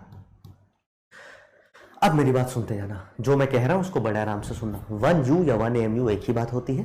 कैसे निकालते हैं सर, आप याद रखिएगा, एक कार्बन 12 एटम लेंगे, 12वें हिस्से के मास को अपन 1/12 उसके मास को अपन क्या बोल देंगे, 1 U। 1 U का अगर अपन वेट ग्राम में निकालना चाहें, क्योंकि भाई वेट है ना, वेट की एक यूनिट U है, चलो मान लिया, लेकिन एक यूनिट ग्राम है, किलोग्राम है, ये भी तो यूनिट्स ही है वेट की। तो ग्राम में अगर वेट निकालना है तो आप क्या बोलेंगे sir, it is equal to 1.66 into 10 की पावर माइनस 24 ग्राम। ये वैल्यू आपको रट्टा मारनी है सर। ये तो चलो डेफिनेशन है, ये तो अपन को समझ आ गया, बट ये वैल्यू अपन को रट्टा मारनी है। कई बार ये सीधा सीधा सवाल में आ जाएगा, अभी अपन इससे रिलेटेड सवाल भी करेंगे। क्लियर है। चलिए इसके बाद अपन बात करते हैं सर, अब अपन डेफिनेशन स्टार्ट करेंगे। जैसे कि अपन ने सबसे पहले स्टार्ट किया एटॉमिक मास। एटॉमिक मास का मतलब क्या होता है, आइए बात करते हैं। इतना भयंकर डेफिनेशन है कि जान निकल जाएगी भाई। आइए पढ़ लेते हैं एक बार। एटॉमिक मास का बेसिक मतलब है एटम का मास। क्या बोलेंगे इसको, एटम का मास। अच्छा जी, एटम का मास मतलब कुछ एटम के नंबर भी तो फिक्स होने चाहिए ना। हाँ जी होने चाहिए। तो इसका डेफिनेशन क्या हो गया, it is mass of 1 atom of any element. दुनिया का कोई भी एलिमेंट उठाओ, उसके एक एटम का मास एटॉमिक मास कहलाएगा। एग्जाम्पल के लिए, और इसकी यूनिट क्या होती है, या तो AMU या तो U। अपन क्या यूज करेंगे ज्यादा, मैं आपको बता देता हूं, अपन ज्यादा यूज करेंगे U का, ज्यादा यूज करेंगे। यहां पे कुछ एलिमेंट्स हैं और उसके एटॉमिक मासेस लिख रखे हैं, इसलिए लिख दिया है क्योंकि कई बार सवाल करने के लिए आपको काम आएंगे। वैसे जनरली आज का ट्रेंड अगर आप देखेंगे ना, मॉडर्न ट्रेंड देखेंगे जेई का, तो जितने भी एटॉमिक मासेस रिक्वायर्ड होते हैं जेई उन सभी को दे देता है, उन सभी की वैल्यूज आपको दे दी जाती है। लेकिन फिर भी मैं बोलूंगा, क्योंकि आप ये बचपन से पढ़ते आ रहे हो, तो ये सारी छोटी मोटी चीजें अगर आपको याद है तो कोई दिक्कत की बात नहीं है। जैसे हाइड्रोजन का मास 1 U होता है, हीलियम का 4 U, कार्बन का 12 U, उसके बाद नाइट्रोजन का आपका हो गया 14 U, ऑक्सीजन का 16 U, फिर सोडियम का 23 U, मैग्नीशियम का 24 U, एल्यूमिनियम का 27 U, phosphorus is 31 U, sulphur is 32 U, chlorine is 35.5 you, you यहां पे यूनिट है और ये सभी एक एटम का वेट है। इस पे स्टार इसलिए लगाया है क्योंकि ये एवरेज मास है। जनरली अगर अपन देखें तो ये मास प्रोटॉन और न्यूट्रॉन के कारण आता है, और क्योंकि प्रोटॉन और न्यूट्रॉन कभी फ्रैक्शन में नहीं हो सकते, किसी एटम में आधा प्रोटॉन और आधा न्यूट्रॉन तो हो नहीं सकता है, इस वजह से इसको मैंने स्टार मार्क किया कि क्यों ये पॉइंट में आया है ये अपन आगे बात करेंगे जब हम एवरेज एटॉमिक मास पढ़ रहे होंगे। एटॉमिक मास समझ में आ गया क्या होता है सर? बहुत सिंपल है, एक बार बता दो, एक एटम का मास इज एटॉमिक मास, खत्म खत्म भाई, और यूनिट का ध्यान रखना है। फिर इसके बाद अपन चलते हैं किस पे सर? एटॉमिक मास हो गया तो मॉलिक्यूलर मास आएगा। अच्छा जी, मॉलिक्यूलर मास का भी डेफिनेशन बहुत तगड़ा होना चाहिए, इतना खतरनाक डेफिनेशन कि आज तक हमने कभी सुना ही ना हो। अरे कुछ नहीं होता है, मॉलिक्यूलर मास का मतलब है मॉलिक्यूल का मास, मतलब एक मॉलिक्यूल का मास। तो डिफाइन क्या किया? It is the mass of one molecule of any species. Species मतलब मॉलिक्यूल, एटम का भी छोटा यूनिट हो सकता है, मतलब मॉलिक्यूल जो है वो एलिमेंट का भी छोटा यूनिट हो सकता है और कंपाउंड का भी हो सकता है, तो इसलिए स्पीसीज लिख दिया। किसी भी एक मॉलिक्यूल के मास को अपन मॉलिक्यूलर मास कह देंगे भाई, और मस्त हो लेंगे इसको कहने के बाद। आइए देखते हैं इसकी यूनिट भी क्या है सर, इसको भी यू से डिफाइन करते हैं। फिर मॉलिक्यूलर मास निकालते कैसे हैं? तो मॉलिक्यूल के सभी एटम का मास ऐड कर दो, आपको मॉलिक्यूलर मास मिल जाएगा, सबका मास। मतलब मान के चलो कि मैं एक झोला लेके जा रहा हूं, है ना, झोला तो नहीं है मेरे पास, छाता है, मैं एक झोला मान लेता हूं, उसको एक झोला लेके जा रहा हूं। इस झोले में मैंने डाल दिया क्या भैया? रिमोट, है ना। इस झोले में मैंने डाल दिया क्या? इस झोले में मैंने डाल दिया थर्माकोल पड़ा हुआ था। इस झोले में मैंने क्या डाल दिया सर? ये पता नहीं क्या है, जो भी है, इसको भी डाल दिया। फिर मैंने इस झोले में क्या डाल दिया? इस झोले में मैंने एक बल्ब भी डाल दिया। अब मैंने बोला भाई इस झोले पूरा वेट कितना होगा? आप बोलोगे अरे सर इसमें इसके लिए क्या कोई आपको साइंस बताऊं क्या? अरे कोई साइंस की इसकी जरूरत नहीं है दोस्त, है ना। हाँ सर आपका झोला तो कमाल है ना। तो इसकी बात करें तो इसके लिए कोई साइंस थोड़ी बताऊंगा यार, यहां पे तुम्हें कोई साइंस थोड़ी चाहिए कि अरे सर हमको साइंस बता दो सर, साइंस अगर मिल जाएगा तो मजा ही आ जाएगा, है ना, जीवन तृप्त हो जाएगा। कोई साइंस की जरूरत नहीं है यहाँ पे। सीधी सी बात है सर कि किसी मॉलिक्यूल का मास आपको निकालना है, आपको हर एक एटम का मास जोड़ देना है उसके अंदर जो प्रेजेंट है। जैसे यहाँ पे कुछ मॉलिक्यूल्स है और यहाँ पे उनके मॉलिक्यूलर मास आपको निकालने हैं। कुछ एक मैं निकाल के दिखाता हूं, बाकी सभी आपको पता है कहां जाएंगे, आपके होमवर्क में। नोट करना आप नोट करते रहिए, और साथ ही साथ मैं आपको बता रहा हूं उसको देखिए। जैसे H2O का मास निकालना है तो H2O में मेरे पास दो हाइड्रोजन एटम है, एक हाइड्रोजन एटम का मास होता है 1, तो 2 का मास हो जाएगा 2 × 1, प्लस ऑक्सीजन का मास हो गया 16, तो H2O का टोटल मास आ गया 16 + 2 18 U। कितना आ गया? 18 U। बहुत सिंपल है। फिर अमोनिया की बात करें, NH3 अमोनिया। अमोनिया में एक नाइट्रोजन एटम है, तो नाइट्रोजन के लिए मैंने 1 × 14 किया, प्लस 3 हाइड्रोजन एटम है तो मैंने 3 × 1 किया, तो ये टोटल आ गया कितना? 14 + 3 दैट इज 17 U। फिर इसके बाद अगर अपन CH4 यानी मीथेन की बात करें तो मीथेन के लिए आप क्या देखेंगे? आपने बोला कार्बन का मास यहाँ पे 1 × 12 है, और प्लस हाइड्रोजन 4 है और सभी का मास 1 होता है, तो 12 + 4 ये कितना हो गया सर? 16 U हो गया। इसका मतलब अगर मैं बेसिकली देखूं इसको तो ये कुछ और नहीं, सिंपल कैलकुलेशन है, सिंपल एडिशन है। जिसको एडिशन आता है वो बड़े आसानी से इसको कैलकुलेट कर लेगा। ग्लूकोज की बात करें तो ग्लूकोज का मास कितना हो जाएगा सर? आप बोलेंगे 6 कार्बन है ना, तो 6 × 12 प्लस 12 हाइड्रोजन है ना, तो 12 × हाइड्रोजन का मास होता है 1, प्लस 6 ऑक्सीजन है ना, 6 × हाइड्रोजन का ऑक्सीजन का मास होता है 16। इसको आप सम अप करेंगे तो ये कितना हो गया? 72 + 12 84 प्लस 96, ऐड करने पे 180 U आ जाएगा।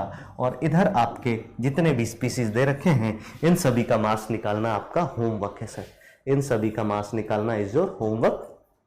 इसमें यह है कॉपर सल्फेट पेंटाहाइड्रेट, कॉपर का मास 63.5 मैंने मेंशन कर दिया है। तो क्या आप बोलोगे सर पिछले वाले पन्ने पर कॉपर का मास तो बताया नहीं था, है ना, तो ये मैं आपको दे देता हूं। क्या अभी तक कुछ H दिया था क्या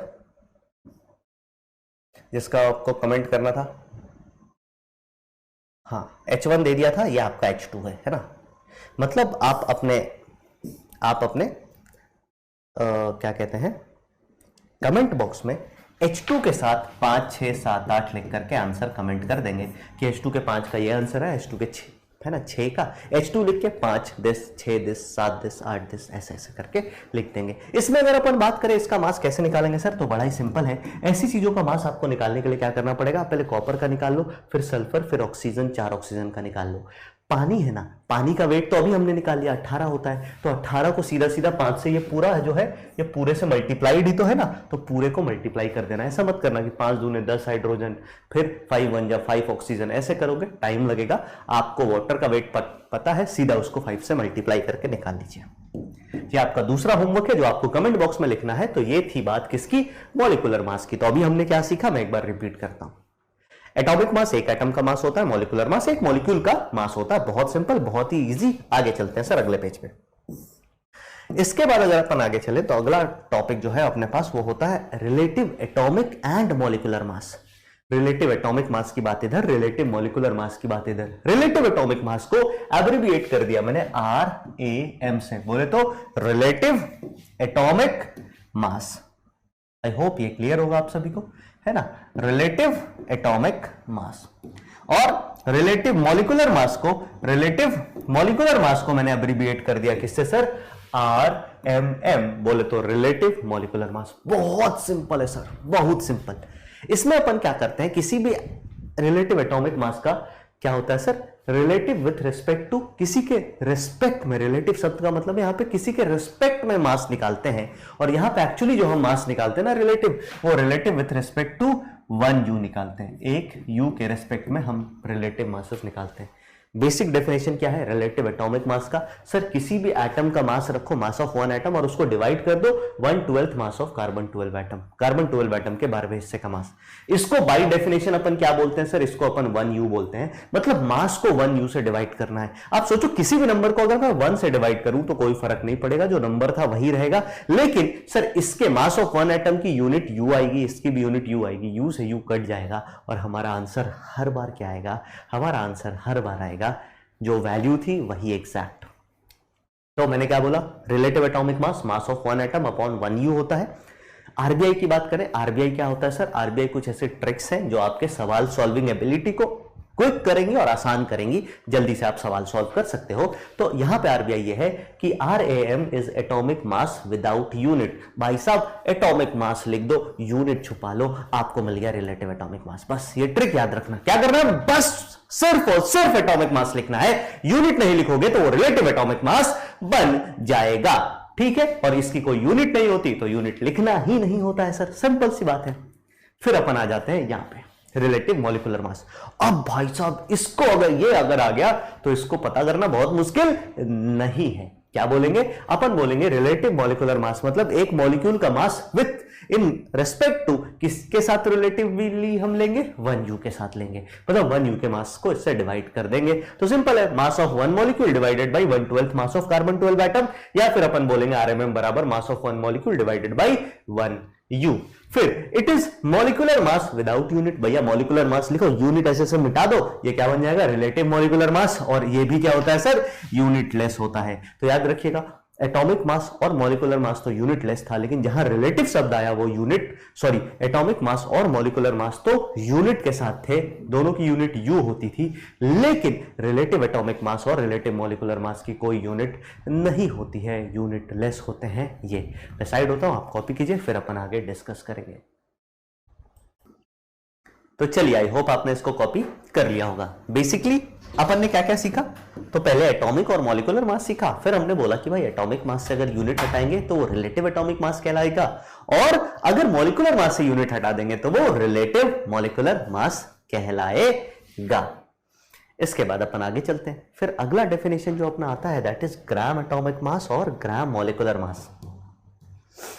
ये बड़ी इंटरेस्टिंग डेफिनेशन है और यहीं से मोल शब्द का इजाद होना स्टार्ट हुआ था। आइए देखते हैं इसका क्या डेफिनेशन है। तो ग्राम एटॉमिक मास जिसको अपन GAM से एब्रिविएट करेंगे, और ग्राम मॉलिक्यूलर मास जिसको GMM से एब्रिविएट करेंगे। बहुत सिंपल सा डेफिनेशन है। डेफिनेशन क्या कहता है कि मास ऑफ 1 ग्राम एटम, और अगर इसकी बात करें तो मास of 1 gram molecule is called gram molecular mass, और ग्राम ऑफ वन मतलब मास of 1 gram atom is called gram atomic mass. अब मजेदार बात यह है कि आप अगर यहां पे शब्दों पे खेलेंगे ना सर, तो आप ये पाएंगे कि आप तो खुद ही कह रहे हो सर मास ऑफ 1 ग्राम। अब 1 ग्राम एटम का वेट तो 1 ग्राम ही होगा ना, इसका तो वेट बदलने वाला नहीं है। लेकिन यहां पे याद रखिएगा, यहां पे एक मजेदार कैच है कैच क्या है ये समझिएगा कि सर 1 ग्राम लिख दिया, 1 ग्राम का वेट तो 1 ग्राम ही होता है। कैच ये है कि अगर आज के बाद आपको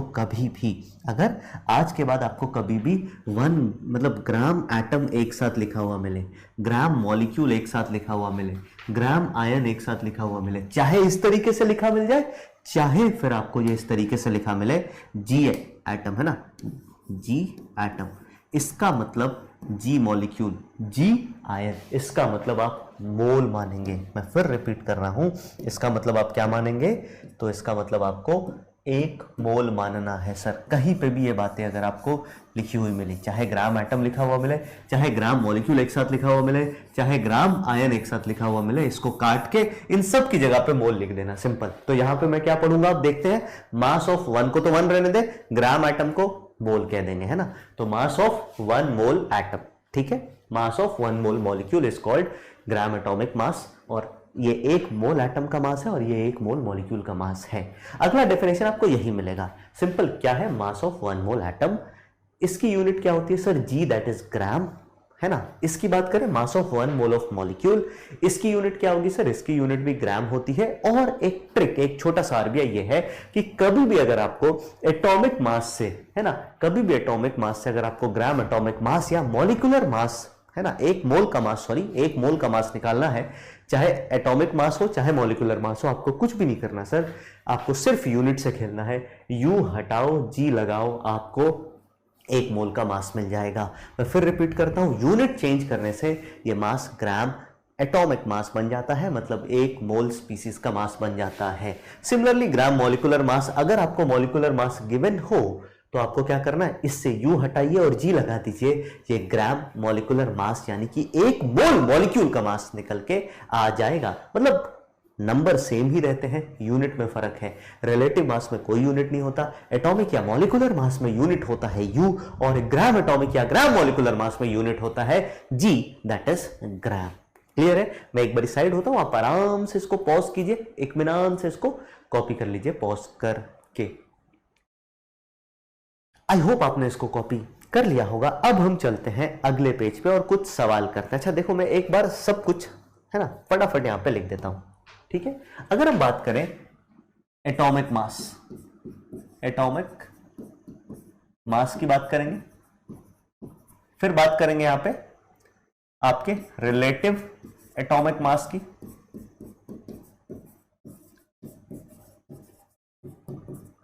और फिर लास्ट में अपन बात करेंगे ग्राम एटॉमिक मास की, ठीक है।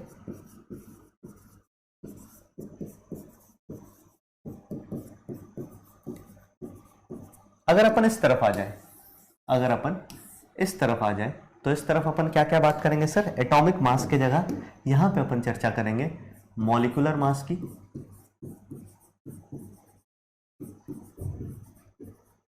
इधर अपन बात करेंगे रिलेटिव मॉलिक्यूलर मास की,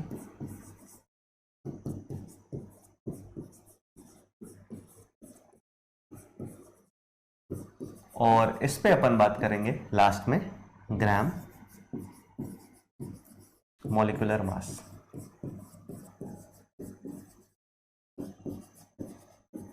इन 3 चीजों की चर्चा अपन करेंगे, ठीक है। आइए एक एक करके देखते हैं। मैं किसी एक स्पीसीज का एग्जांपल ले लेता हूं, आप यही चीज 2-3 स्पीसीज के साथ और कर लेना। जैसे एटम की बात करें तो एटम मैंने ले लिया है मैग्नीशियम। एटम कौन सा ले लिया है सर, मैग्नीशियम, ठीक है भाई, हाँ।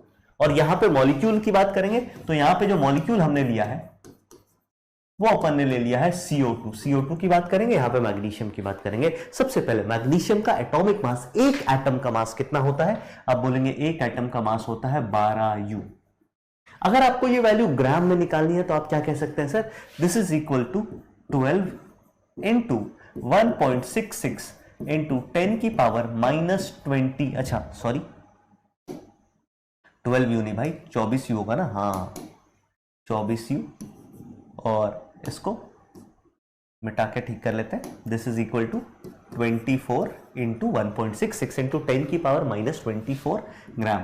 आप चाहो तो इसको ग्राम की यूनिट में भी लिख सकते हो, लेकिन ग्राम की यूनिट में वो सिंपल वैल्यू नहीं आएगी, उसके साथ एक मल्टीपल आएगा, दैट इज 1.66 इंटू 10 की पावर -24। इसको देख के हमें पता चल रहा है, अच्छा एक एटम का मास 10 की पावर -24 ग्राम्स होता है, कितना ही हल्का होता होगा। फिर जैसे एग्जांपल के लिए आप सभी लोगों ने प्लास्टिक की बॉल से क्रिकेट जरूर खेला होगा, किसने किसने खेला है बताना। प्लास्टिक की बॉल जैसे मुझे याद है हमारे टाइम पे आती थी 15 ग्राम की, 20 ग्राम की, 25 ग्राम की, फिर और भारी होती थी 50 ग्राम की बॉल, तो भाई साहब एकदम लगती थी, एकदम चट चट चिपक जाती थी भाई आके, है ना। हाँ, तो वैसे फिर अगर अपन रिलेटिव एटॉमिक मास की बात करें तो रिलेटिव एटॉमिक मास में कोनो यूनिट नहीं होती है, तो इसकी वैल्यू क्या हो जाएगी सर, यहां से यूनिट छुपा लो, 24 लिख दो, ये इसका रिलेटिव एटॉमिक मास हो गया। फिर अगर अपन ग्राम एटॉमिक मास की बात करें तो ग्राम एटॉमिक मास का मतलब है 1 मोल का मास। 1 मोल का मास, और 1 मोल में तो बहुत सारे एटम होंगे ना, बहुत सारे एटम होंगे, तो आपको यह भी पता है कि इसका मतलब मास भी ज्यादा आएगा। और इसका मास कितना आता है सर, इसका मास आता है 24 ग्राम्स आ जाता है। तो यूनिट में फर्क है कैसे, यहां पे 24 के साथ यू लगा था, यहां पे 24 के साथ कोई यूनिट नहीं लगा था, यहां पे 24 के साथ जी लगा है। इन दोनों के ग्राम की भी आप कंपैरिजन चेक कर सकते हैं कि इसका वेट है 24 इंटू 1.66 इंटू 10⁻⁻24 ग्राम, बहुत छोटा, और ये 24 ग्राम है, ठीक ठाक सा है। यहां पे आ जाते हैं सर, अपने पास है CO2 मॉलिक्यूल। CO2 मॉलिक्यूल का मास कितना होता है, तो आप बोलेंगे 12 प्लस 2 इंटू 16, ये कितना हो गया सर, 32 प्लस 12 दैट इज 44। तो आप बोलेंगे सर इसका मॉलिक्यूलर मास जो है वो 44U हो जाएगा।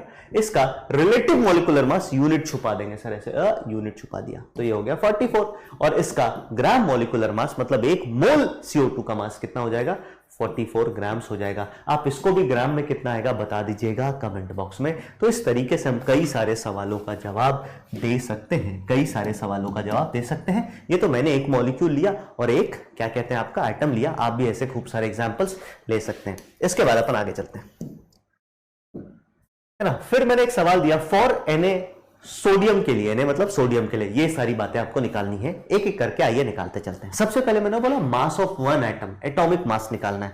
ठीक है भाई, मास ऑफ वन एटम कितना हो जाएगा सर, तो आप बोलोगे ये हो जाएगा 23U हो जाएगा सर, आंसर खत्म। सोडियम का मास कितना 23 होता है, तो 23U इसका एक एटम का मास हो गया।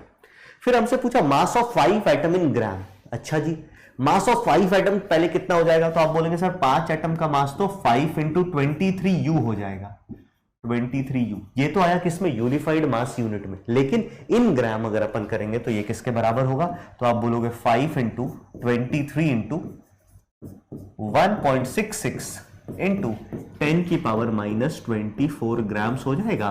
क्यों सर, क्योंकि हमें पता है 1U is equals to 1.66 into 10⁻⁻24 gram होता है। इस तरीके से हमने इस वैल्यू को रखा और टोटल मल्टीप्लीकेशन करके आप बता देना आंसर कितना आएगा 10 की पावर में, वो आप कर लेंगे, वो बड़ा भारी काम नहीं है। फिर रिलेटिव एटॉमिक मास की मतलब है, रिलेटिव एटॉमिक मास का मतलब एटॉमिक मास से यूनिट छुपा दो, तो ये कितना हुआ सर, ये सिर्फ और सिर्फ 23 विदाउट एनी यूनिट। फिर अपन बात करें ग्राम एटॉमिक मास का मतलब है, ग्राम एटॉमिक मास का मतलब आप बोलेंगे सर 23 तो लिखो, लेकिन यहां पे G लगा दो। इसका मतलब ये कितने एटम का मास है, तो आप बोलेंगे सर 1 मोल का मास है। ये क्या है, 1 मोल का मास ये वाला है। अगर 1 मोल का मास ये है तो मास ऑफ 5 मोल एटम का मास कितना हो जाएगा, बहुत सिंपल है, आप इसको क्या करेंगे, ये बराबर हो जाएगा 5 इंटू 1 मोल एटम का मास जो कि है 23 ग्राम, इन दोनों को मल्टीप्लाई करेंगे तो ये कितना आ गया सर 115 आ जाएगा। चेक कर लो एक बार, अगर अपन 20 को 5 से मल्टीप्लाई करते हैं तो 100 आ गया, फिर 3 को 5 से 15 तो 115 ग्राम आ गया। ये सारा सवाल का आंसर है। कितने लोगों का मैच कर गया था एक बार फटाफट कमेंट बॉक्स में लिख दीजिएगा। इसको अपन C3 बोल देते हैं शायद, है ना, C3 मैच कर गया है सर, कि C3 मैच्ड। चलिए इसके बाद अपन एक चीज आपको होमवर्क दे देता हूं। C3 हो गया ये, अब ये H3 दे देता हूं। H3 में क्या है सर अपने पास, ध्यान से देखिएगा, this is nothing but H3। H3 आपको कमेंट में करके बताना है, H3 का 1 2 3 4 क्या है। अपने पास H2CO3 मॉलिक्यूल है जिसको अपन क्या कहते हैं सर, कार्बोनिक एसिड, भी कार्बोनिक एसिड इसको कहते हैं। मॉलिक्यूलर मास बताना है, मास ऑफ 10 मॉलिक्यूल्स बताना है, and mass of 10 molecule in gram, दोनों बताना है आपको। फिर आपको रिलेटिव मॉलिक्यूलर मास, फिर ग्राम मॉलिक्यूलर मास और मास ऑफ 2 मोल्स, 2 मोल का मास बताना है। ये सारी बातें आपको बतानी है सर, ये आपका होमवर्क है। This is your homework number 3 जिसको आप कमेंट बॉक्स में लिखेंगे, है ना। हाँ, मैं एक बार साइड हो जाता हूं, आपको कॉपी करना कॉपी कर लीजिए, या फिर आप सीधा कमेंट बॉक्स में इसका आंसर भी दे सकते हैं। तो चलिए अब हम आगे चलते हैं। इसके बाद अपन एक छोटे से टॉपिक की बात करेंगे जिसका नाम है एवरेज एटॉमिक मास। एवरेज एटॉमिक मास जो है बड़ा ही सिंपल सा कॉन्सेप्ट है और ये किसके लिए यूज किया जाता है, तो आइए देखते हैं। It is calculated for element which exist as 2 और मोर आइसोटोप्स इन नेचर। जो एक या एक से अधिक आइसोटोपिक फॉर्म में नेचर में एग्जिस्ट करते हैं उसको अपन क्या कह देते हैं सर, उनके लिए हम ये वैल्यू कैलकुलेट करते हैं। आइसोटोप्स क्या होते हैं, कुछ बच्चों को ये भी नहीं पता होगा, most of the students will be knowing it. बहुत सारे आप में से ऐसे बच्चे होंगे जिनको ये सारी बातें पता होंगी, जिनको नहीं पता उनके लिए बता देता हूं कि atom with same atomic number, जिनका एटॉमिक नंबर सेम हो but different mass number, are called isotopes. इनको अपन आइसोटोप कहते हैं, जो आप बचपन में पढ़ा होगा आपने, H11, H21, H31, है ना, हाइड्रोजन जिसको प्रोटियम कहते हैं, ड्यूटीरियम और ट्रीटियम ये आइसोटोप होते हैं। क्लोरीन के आइसोटोप्स की बात करें तो क्लोरीन 35 और क्लोरीन 37, 35 और 37 आइसोटोप होता है। फिर अगर बोरोन की बात करें तो बोरोन 10 एंड बोरोन 11 ये भी आइसोटोप्स होते हैं एक दूसरे के। इन सभी का एटॉमिक नंबर सेम है बट आपका मास नंबर डिफरेंट है। क्या डिफरेंट है सर, मास नंबर डिफरेंट है। अगर मैं आपको एक बात और कहूं तो आप सीधी सीधी ये लिख सकते हो कि they differ in number of proton, they differ in number of protons. इसमें डिफरेंट क्या होते हैं सर, नंबर ऑफ प्रोटॉन्स अलग होते हैं। आइए आगे चलते हैं सर। तो चलिए, आई होप आपने इसको कॉपी कर लिया होगा। इसके बाद अपन चलते हैं आगे, कुछ सवालों की चर्चा करते हैं। एवरेज एटॉमिक मास अगर आपको कभी भी निकालना है तो इसका एक सिंपल सा फॉर्मूला होता है। फॉर्मूला क्या है कि आपको एबंडेंस ऑफ आइसोटोप्स, मान लीजिए आपके पास 2-3 आइसोटोप है, 2 आइसोटोप का केस लेके चलते हैं।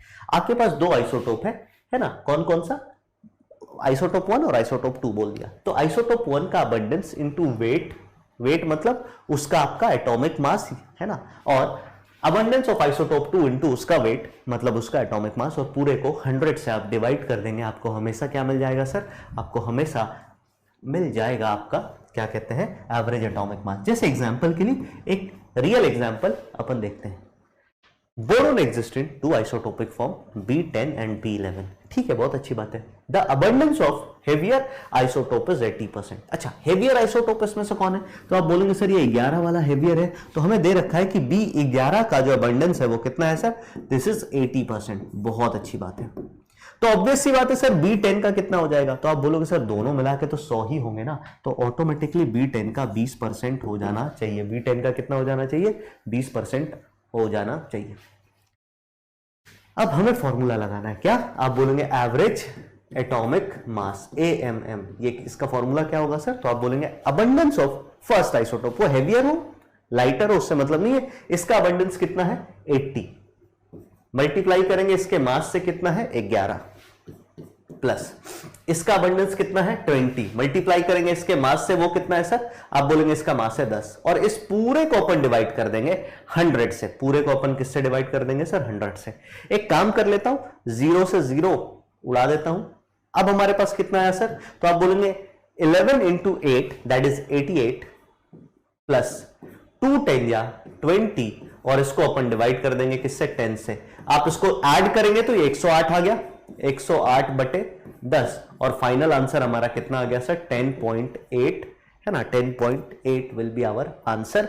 एवरेज एटॉमिक मास है, यूनिट यू कर देते हैं। इसका मतलब एक्चुअली में जब आप बोरोन एटम के सैंपल में से बोरोन एटम चुनेंगे तो कुछ बार आपको बोरोन 10 का आइसोटोप मिलेगा, कुछ बार बोरोन 11 का आइसोटोप मिलेगा। ओवरऑल एवरेज अगर अपन देखें तो अपन एवरेज मान के चलेंगे कि भाई अपने को ना 10.8 यू के हिसाब से बोरोन एटम मिलते जाएंगे। बट 10.8 वाले वेट का कोई बोरोन एटम होता नहीं है। बोरोन एटम का वेट या तो 11 होता है या तो 10, लेकिन क्योंकि हम जब एटम निकालेंगे तो ऑन एन एवरेज वेट हमारा इतना आएगा। यह है इसकी सच्चाई। इसके बाद अपन आगे चलते हैं सर। एक सवाल आपके लिए होमवर्क के लिए है ना, एक सवाल आपके लिए होमवर्क के लिए ये रहा। इसको मैं H4 लिख देता हूं, सवाल पढ़ के बताता हूं, देखिएगा। सवाल कह रहा है कि find the average atomic weight of chlorine given that it is found in isotopic form 35 और 37, अबंडेंसेस आर 75% एंड 25%। तो अपन क्या लिखेंगे सर, क्लोरीन 35 है, इसका अबंडेंस कितना है सर 75%।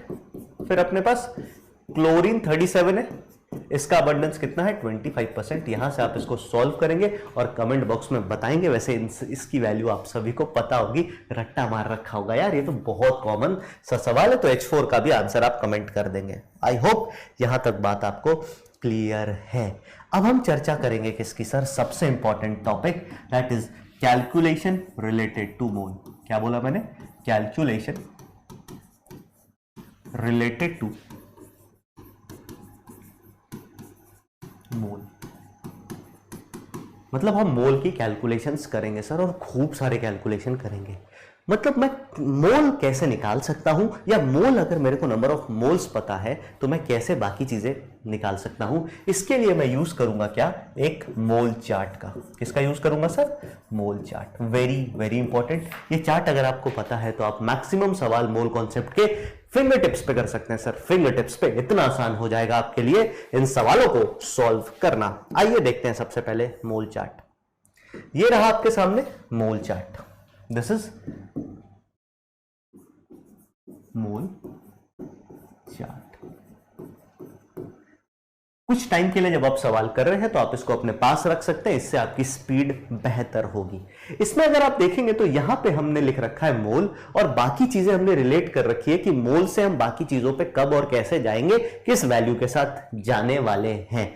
अगर मान लो आपको कभी भी नंबर ऑफ मोल्स दे रखा है ना, और वॉल्यूम से रिलेट करना है, फिर मोल दे रखा है, मास से रिलेट करना है, फिर मोल दे रखा है और नंबर ऑफ एंटिटीज या नंबर ऑफ पार्टिकल्स से रिलेट करना है, तो क्या क्या रिश्ता नाता होता है सुनते जाइए, और इन सभी को फॉर्मुलेट करके हम कई सारे सवाल कर सकते हैं। अगर कभी भी आपको गिवन मास दिया हो तो अपन क्या करते हैं सर? अपन इसको डिवाइड करते हैं ग्राम एटॉमिक मास से या फिर ग्राम मॉलिक्यूलर मास से, और हमें नंबर ऑफ मोल्स मिल जाता है। इस तरफ आएंगे तो नंबर ऑफ मोल्स मिलेगा, ध्यान रखिएगा।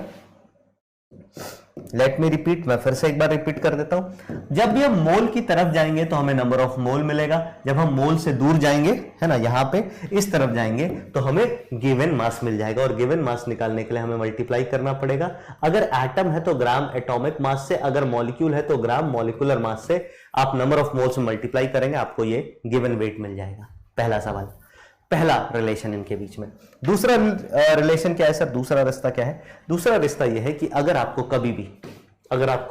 कभी भी नंबर ऑफ एंटिटीज से, नंबर ऑफ पार्टिकल से नंबर ऑफ मोल्स निकालना है तो आप इसको डिवाइड कर देंगे किससे? एवोगैड्रो नंबर से। ये तो हमने देख ही रखा है, एवोगैड्रो नंबर से डिवाइड करने पर नंबर ऑफ मोल्स आ जाता है। लेकिन अगर नंबर ऑफ मोल्स से कभी नंबर ऑफ पार्टिकल्स निकालना है तो हम इसको मल्टीप्लाई करेंगे किससे सर? सेम एवोगैड्रो नंबर से ही मल्टीप्लाई कर देंगे। मतलब अगर डिवाइड किया है तो नंबर ऑफ मोल्स की तरफ पहुंचेंगे, मल्टीप्लाई किया है तो नंबर ऑफ मोल्स से दूर पहुंच जाएंगे। फिर अगर वॉल्यूम की बात करें, है ना, अगर वॉल्यूम ऑफ अ गैस, याद रखिएगा सबसे इंपॉर्टेंट बात है, this is only applicable to gases, only for gas. सिर्फ और सिर्फ गैस पे ये काम करता है। और यहां पे मैं ये एसटीपी के जगह ज्यादा सही शब्द जो लिखूंगा वो ये लिखूंगा कि अभी जो हम बात कर रहे हैं वो प्रेशर की बात कर रहे हैं, एक, है ना, अभी जो हम प्रेशर की बात कर रहे हैं वो एक एटमॉस्फेयर की बात कर रहे हैं, और टेम्परेचर जिसकी बात कर रहे हैं वो 0 डिग्री सेल्सियस की बात कर रहे हैं। इस कंडीशन पे, अगर ये कंडीशन आपको दे रखी है फॉर एनी गैसेस,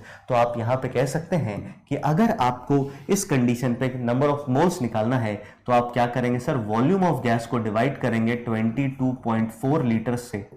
और अगर यहां से आपको क्या निकालना है सर? अगर नंबर ऑफ मोल से आपको वॉल्यूम निकालना है तो आप मल्टीप्लाई करेंगे 22.4 लीटर से। ये दोनों काम आप जब करेंगे तो आपको वैल्यूज मिलनी शुरू हो जाएंगी। You will start getting values.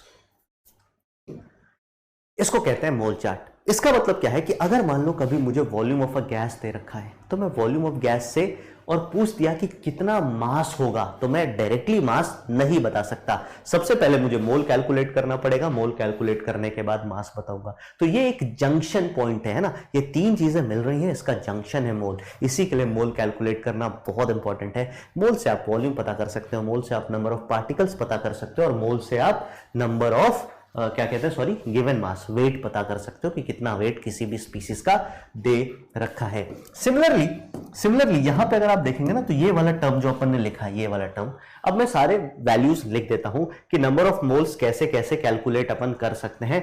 आइए देखेंगे आराम से, है ना। मैं यहां पे लिखता हूं मोल चार्ट, मैं एक बार बना के साइड हो जा रहा हूं, आप इसको कॉपी कर सकते हैं। मैं एक बार वैल्यूज लिखता हूं, इसको आप बड़े आराम से, बड़े इत्मीनान से देखिएगा। अगर आपको नंबर ऑफ मोल्स कभी कैलकुलेट करना है तो नंबर ऑफ मोल्स कैलकुलेट करने के कुछ फॉर्मूले मैं यहां पे लिखता हूं, सुनिए और समझिए। सबसे पहले, अगर कभी भी आपको वेट गिवन हो तो गिवन वेट या गिवन मास कह लो, केमिस्ट्री में मास और वेट एक ही है, अपॉन मोलर मास मैं कह दूंगा इसको। मोलर मास क्या नहीं बला है ये भी आपको बताऊंगा, क्योंकि अभी तक हमने मोलर मास जैसी कोई चीज सुनी नहीं है।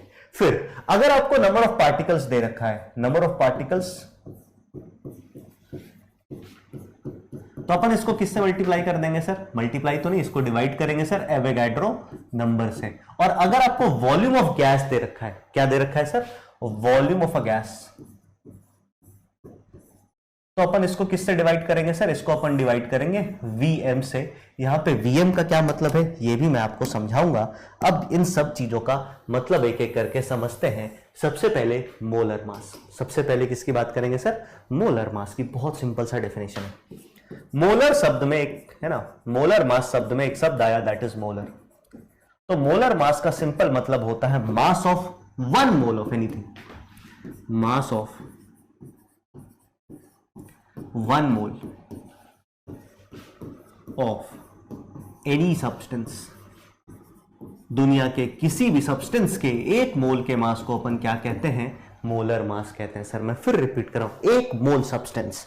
सर सब्सटेंस में तो कुछ भी हो सकता है सर, कुछ भी बोले तो सर सब्सटेंस में तो एटम भी हो सकता है और मॉलिक्यूल भी हो सकता है। तो मैंने बोला बेसिकली अगर आप सीधी सीधी बात करेंगे, है ना, सीधी बात, नो बकवास अगर मैं करूं, सीधी बात यह है कि भाई साहब मैं ये कहना चाहता हूं कि सर चाहे ग्राम एटॉमिक मास हो या फिर ग्राम मॉलिक्यूलर मास, इनको आज के बाद अपन क्या बोलेंगे? इसी को अपन क्या बोलते हैं? मोलर मास बोलते हैं, क्योंकि ये एक्चुअली 1 मोल का मास है। तो इसी को अपन मोलर मास बोल देते हैं। सर यही क्या मुद्दे की बात यही है सर। सीधी बात अगर मैं करूं तो यही है कि क्या सर ग्राम एटॉमिक मास और ग्राम मॉलिक्यूलर मास को ही मोलर मास बोलते हैं। 1 मोल किसी भी चीज का मास क्या कहलाएगा? एटम है तो ग्राम एटॉमिक मास, मॉलिक्यूल है तो ग्राम मॉलिक्यूलर मास, और उन दोनों को अपन ने मोलर मास शब्द यूज कर दिया। अरे मोलर का मतलब ही 1 मोल है, समझ गए? Yes sir. फिर इसके बाद आप बोलोगे सर ये Vm क्या है? Sir what is this Vm? Upon Vm की बात करें तो Vm का मतलब होता है मोलर वॉल्यूम। क्या होता है सर? Molar volume. अच्छा सर मोलर मास का मतलब 1 मोल का मास था, तो मोलर वॉल्यूम का मतलब क्या हो जाएगा? तो 1 मोल गैस का वॉल्यूम। ठीक है, क्या बोला मैंने? 1 मोल गैस का वॉल्यूम ही कहलाएगा मोलर वॉल्यूम। बहुत सिंपल है। अब यहां पे सुनना, कंडीशंस क्या क्या होते हैं सुनिएगा। अगर कभी भी कंडीशन दिया हो कि, कंडीशन की बात करें, ओल्ड एसटीपी जिसको अपन बोलते हैं, ओल्ड एसटीपी इसको कहते हैं, या फिर एनटीपी कह देते हैं, एनटीपी। इस कंडीशन पे, इस पे क्या होता है सर? ध्यान से सुनिएगा, ये क्या कंडीशन है? तो कंडीशन है कि अगर आपका टेम्परेचर कभी भी 0 डिग्री सेल्सियस हुआ और प्रेशर जो है वो 1 एटमॉस्फेयर हुआ, तो इसको अपन क्या कहते हैं? या तो पुराना एसटीपी कह देते हैं या आज के डेट में इसको एनटीपी कह देते हैं। इस कंडीशन में मोलर वॉल्यूम की वैल्यू जो होती है, इस कंडीशन में मोलर वॉल्यूम की वैल्यू जो होती है ये होती है 22.4 लीटर्स, जो कि most commonly most widely used है, मोस्ट वाइडली यूज्ड है। वहीं अगर अपन बात करें सर, वहीं अगर अपन बात करें एसटीपी की या न्यू एसटीपी की, आज के डेट में अपन जो एसटीपी यूज करते हैं और जो आपकी एनसीईआरटी भी एसटीपी यूज, आपकी एनसीईआरटी भी यही एसटीपी यूज करती है, लेकिन कई बार दोनों यूज कर लेते हैं सवाल वाले। मतलब बहुत सारे सवालों में देखा गया कि कभी वो यूज कर रहे हैं, कभी ये यूज कर रहे हैं। इसी के लिए मैंने कंडीशन दे दिया। इस कंडीशन में आपका टेम्परेचर जो होता है वो कितना होता है सर? टेम्परेचर अभी भी 0 डिग्री सेल्सियस ही होता है, लेकिन प्रेशर इस कंडीशन में हो जाता है 1 बार। और ऐसे में आपको मोलर वॉल्यूम की जो वैल्यू है, आपको मोलर वॉल्यूम की जो वैल्यू है वो कितनी निकल के आती है? वो निकल के आती है 22.7 लीटर्स। मतलब वॉल्यूम की वैल्यू थोड़ी सी बढ़ जाती है, क्योंकि प्रेशर अगर आप इन दोनों में देखेंगे तो 1 बार का प्रेशर थोड़ा सा कम होता है सर। तो ये है पूरा रिलेशन। इसी रिलेशन को यूज करके अब हम आगे सवाल करेंगे। कुछ सवाल अभी करेंगे और बाकी अपन जब क्वेश्चन प्रैक्टिस करेंगे तब तो सवाल करेंगे ही करेंगे। आप इसको कॉपी कर लीजिए, फिर हम आगे बढ़ते हैं। तो चलिए, आई होप आपने इसको कॉपी कर लिया होगा। क्या कहा मैं एक बार फिर से रिपीट कर देता हूं। नंबर ऑफ मोल्स निकालने का अभी हमने 3 तरीका सीखा। क्या क्या? अगर मास दिया हो तो मोलर मास से डिवाइड कर दो। मोलर मास का मतलब होता है किसी भी सब्सटेंस के 1 मोल का मास। अगर पार्टिकल्स का नंबर दिया हो तो Na से डिवाइड कर दो, और अगर वॉल्यूम ऑफ गैस, किसी गैस का वॉल्यूम दिया है तो मोलर वॉल्यूम से डिवाइड कर दो। मोलर वॉल्यूम एक मोल गैस का वॉल्यूम होता है, जो कि आइडियल गैस इक्वेशन से निकाल के मिलता है हमें। और यहां पे अगर हम देखें तो ओल्ड एसटीपी के हिसाब से मोलर वॉल्यूम जो है वो 22.4 लीटर्स होता है, और न्यू एसटीपी के हिसाब से 22.7 लीटर्स, क्योंकि ओल्ड एसटीपी या फिर जिसको अपन एनटीपी कहते हैं या न्यू एसटीपी में फर्क प्रेशर का है। तो ये बातें अपन को समझ में आ गई है ना, ये बातें अपन को समझ में आ गई। अब अपन कुछ सवाल करेंगे और कुछ सवालों के बाद फिर बहुत सारे सवाल करेंगे, है ना। कुछ सवाल खेलते चलते हैं। तो चलिए स्टार्ट करते हैं क्वेश्चंस करना। सबसे पहले हम आ जाते हैं किस पे sir, find number of moles of, हमें नंबर ऑफ मोल्स निकालना है। इसको मैं C4 कह देता हूं, शायद ये C4 होगा हमारा, जहां तक मुझे याद है। अगर C4 नहीं होगा तो C5 होगा। इन सभी कंडीशंस में हमें नंबर ऑफ मोल्स निकालने हैं। सभी कंडीशन में डिफरेंट डिफरेंट चीजें दे रखी है। आइए करते हैं। सबसे पहले की बात करें तो हमें 250 ग्राम ऑफ कैल्शियम कार्बोनेट, मतलब कैल्शियम कार्बोनेट का 250 ग्राम दे रखा है। ठीक है, तो हम बोलेंगे सर देखो यहां पे नंबर ऑफ मोल्स n लिखते हैं, किसके मोल्स निकालने हैं, तो कैल्शियम कार्बोनेट के तो CaCO3 लिख दिया। ये किसके बराबर होगा सर, तो इसका फॉर्मूला होगा given weight upon molar mass. Given weight upon molar mass लिख दिया मैंने। क्यों, क्योंकि GAM और GMM लिखने से अच्छा है मोलर मास लिख दो। सीधा दिमाग में ये जाता है कि भाई एक मोल का मास कहना चाहता है। एक मोल का मास क्या होता, मास निकालो, यूनिट G लगा दो, है ना, थोड़ा रेस्पेक्ट G। गिवन वेट इसका कितना है सर, 250। मोलर मास इसका कितना है सर, तो आप बोलेंगे कैल्शियम कार्बोनेट का मोलर मास हो जाएगा 40 प्लस 12 प्लस 3 इंटू 16, और इसको आप सम करेंगे तो ये 100 आ जाएगा। इसका मतलब इसको हमने 100 से डिवाइड किया। इस सवाल का जवाब आ गया 2.5 मोल, मतलब 250 ग्राम में 2.5 मोल है कैल्शियम कार्बोनेट के। आंसर कितने लोगों का मैच कर गया, एक बार फटाफट कमेंट बॉक्स में बिल बना दीजिएगा। सेकेंड क्वेश्चन में चलते हैं। 9 ग्राम ऑफ ग्लूकोज, ग्लूकोज का मोलर मास थोड़ी देर पहले मैंने निकाल के आपको बताया था। ग्लूकोज का जनरल फॉर्मूला क्या होता है वो लिख देते हैं, C6H12O6।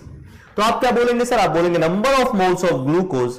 ग्लूकोज पूरा ना लिख करके सिर्फ GLU लिख देता हूं, ये किसके बराबर हो जाएगा, तो फिर वही फॉर्मूला गिवन वेट अपॉन, बोलो बोलो भैया, given weight upon molar mass. ठीक है जी, कैलकुलेट कर लेंगे मोलर मास, कोई दिक्कत, कोई परेशानी, कोई समस्या नहीं है।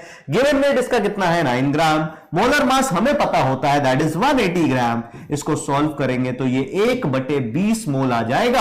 अगर आप चाहें तो इसको आप क्या कह सकते हैं सर, इसको अपन आराम से फ्रैक्शन के जगह डेसिमल में भी कन्वर्ट कर सकते हैं, और डेसिमल में कन्वर्ट होके ये 0.05 मोल आ जाएगा। कितने लोगों का मैच कर गया है, 2-2 दिल बना दीजिए। फिर हम चलते हैं अगले सवाल पे। अगला सवाल हमें दे रखा है तीसरे नंबर पे, ये रहा आपके कंप्यूटर स्क्रीन पे। 12 into 10 to the power 22 molecules of CO2, और हमें एवोगैड्रो नंबर 6 into 10 की पावर 23 लेने के लिए बोल रखा है। बोला इसीलिए जाता है कि भाई तुम कैलकुलेशन बहुत ज्यादा कॉम्प्लिकेट मत कर लेना, आसान आसान कैलकुलेशन करके कर लो। बस मैं ये देखना चाहता हूं कि तुम्हें फॉर्मूला पता है और फॉर्मूला अप्लाई करना आ रहा है या नहीं। तो अपन क्या बोलेंगे, अपन बोलेंगे number of moles of CO2 ये किसके बराबर हो जाएगा sir, number of particles divided by Avogadro number. आपने बोला नंबर ऑफ पार्टिकल तो दे रखा है सर, बड़ा ही सिंपल है, क्या 12 into 10 की पावर 22, और सर एवोगैड्रो नंबर दे रखा है 6 into 10 की पावर 23। इसको इससे उड़ाया 2 बार में, इसको इससे उड़ाया 10 बार में, आंसर आया 0.2 मोल्स। कितने लोगों का मैच कर गया है, एकदम धाए धाए धाए धाए आंसर कमेंट कर दीजिएगा। फिर अपन चलते हैं sir 5.6 litre of N2। 5.6 litre of N2, यहां पे हमें कंडीशन दे रखा है pressure is 1 atmosphere, temperature is 0 degree Celsius. तो सबसे पहले यहां पे मोलर वॉल्यूम लिख लो। इस कंडीशन पे अगर मैं मोलर वॉल्यूम निकालूं तो हमें पता है सर ये आता है 22.4 लीटर्स, है ना। हाँ चलिए अब आगे करते हैं। Number of moles of N2 ये कितना हो जाएगा सर, ये बराबर हो जाएगा किसके, given volume upon molar volume. ये सारे फॉर्मूले हमने पढ़ रखे हैं, Vm that is molar volume. Given volume कितना है 5.6 लीटर्स, मोलर वॉल्यूम कितना है 22.4 लीटर्स। दोनों को डिवाइड करेंगे, ये आया 1/4 मोल। तो इस सवाल का सही आंसर क्या है सर? 1/4 मोल। डेसिमल में कन्वर्ट करना है तो आप सभी कन्वर्ट कर लेंगे, कोई रॉकेट साइंस नहीं है। तो ये थे आपके पहले सीरीज ऑफ सवाल, जिसमें सिंपली क्या था, डिफरेंट डिफरेंट डेटा से नंबर ऑफ मोल्स निकालना था। अब इसको थोड़ा सा कठिन कर देते हैं सर, आइए थोड़ा सा इसको कठिन करते हैं सर। अगला सवाल क्या है? अगला सवाल आपके सामने है, कैलकुलेट वेट ऑफ फॉलोइंग फलाना फलाना फलाना इन ग्राम। इन सभी का हमें वेट निकालना है सर, ठीक है। तो ये है आपका, ये आपका बेसिकली क्या है सर? C5 है ना, ऑफ फॉलोइंग। C मतलब क्लास के समान, इन ग्राम। ग्राम में इन सभी का वेट निकालना है। कैसे करेंगे?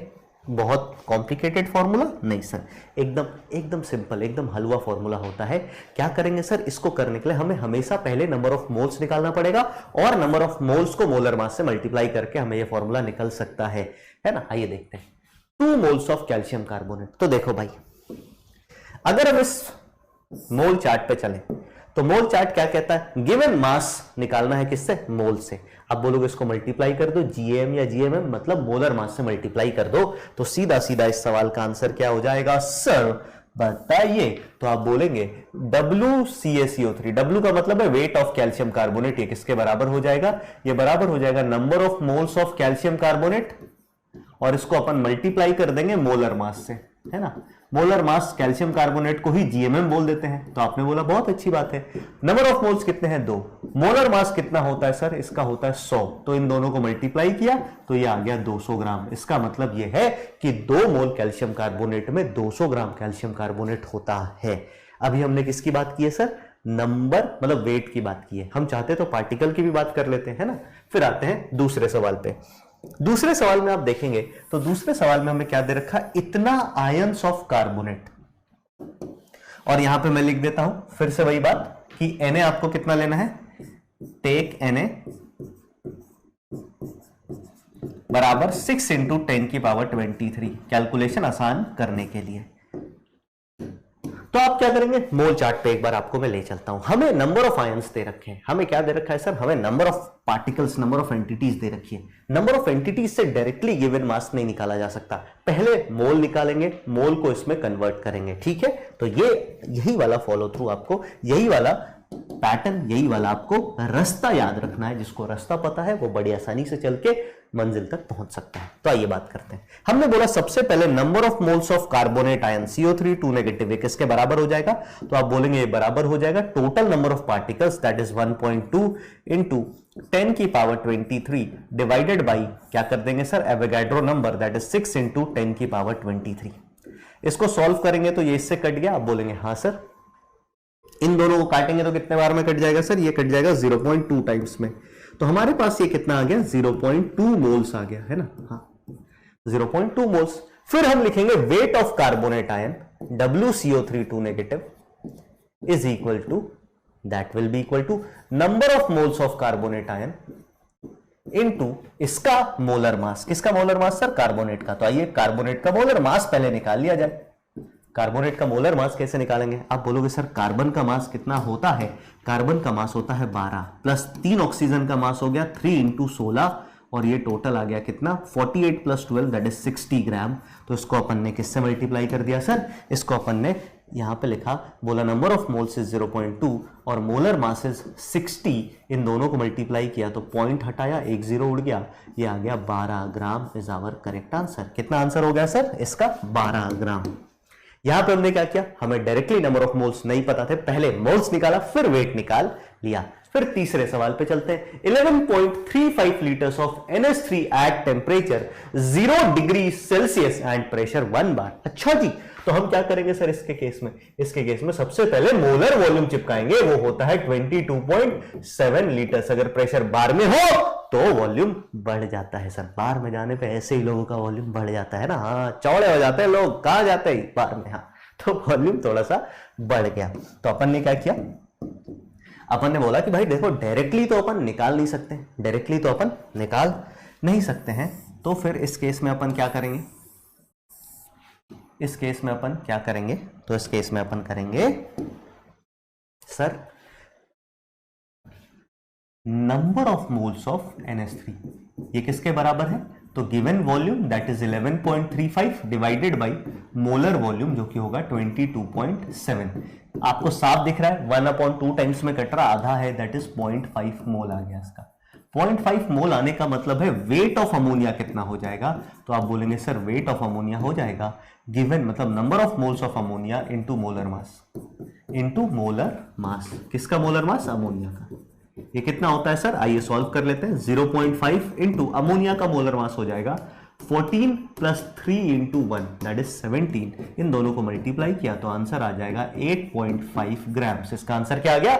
8.5 ग्राम। फिर अपन चौथे सवाल पे चलते हैं। चौथा सवाल बड़ा ही इंटरेस्टिंग है। आप जल्दी से C5 लिख करके इसका आंसर C5 का 4 तुरंत आंसर कमेंट कीजिए। मैं चाहता हूं कि इससे पहले मैं सॉल्व करूं, इसका आंसर आप दें। इसमें हमें क्या दे रखा है? 2 ग्राम मॉलिक्यूल ऑफ शुगर। तो सबसे पहले तो भाई शुगर का फॉर्मूला जिसको पता वही सॉल्व कर पाएगा, जिसको नहीं पता वो कैसे करेगा? शुगर का फॉर्मूला होता है C12H22O11 और इसका मोलर मास जो है वो कितना होता है सर? ये होता है 342। क्या होता है सर? इसका मास मतलब रिलेटिव मॉलिक्यूलर मास लिख देता हूं, 342 होता है। एक मोल का मास 342 ग्राम हो जाएगा, एक मॉलिक्यूल का मास 342 यू हो जाएगा। यूनिट बदलता है बस।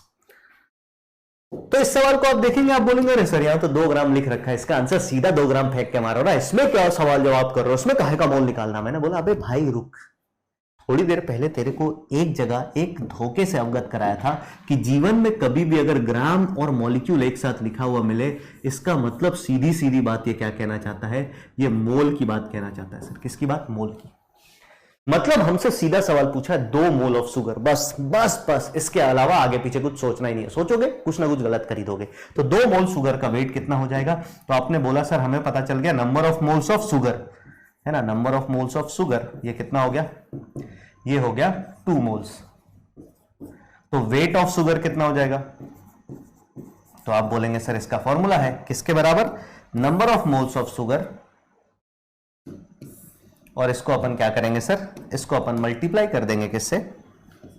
वेट ऑफ या मोलर मास से। किसके मोलर मास से? शुगर के, मल्टीप्लाइड बाय मोलर मास। इन दोनों को आपने जैसे मल्टीप्लाई किया ये वैल्यू कितनी आ गई सर? आप बोलेंगे number of moles of sugar is 2, इसका मोलर मास इज 342 ग्राम और मल्टीप्लाई किया तो ये आ गया 84684 ग्राम इज आवर आंसर। कितने लोगों का सही आया वो बताइएगा, कितने लोग इस धोखे में रह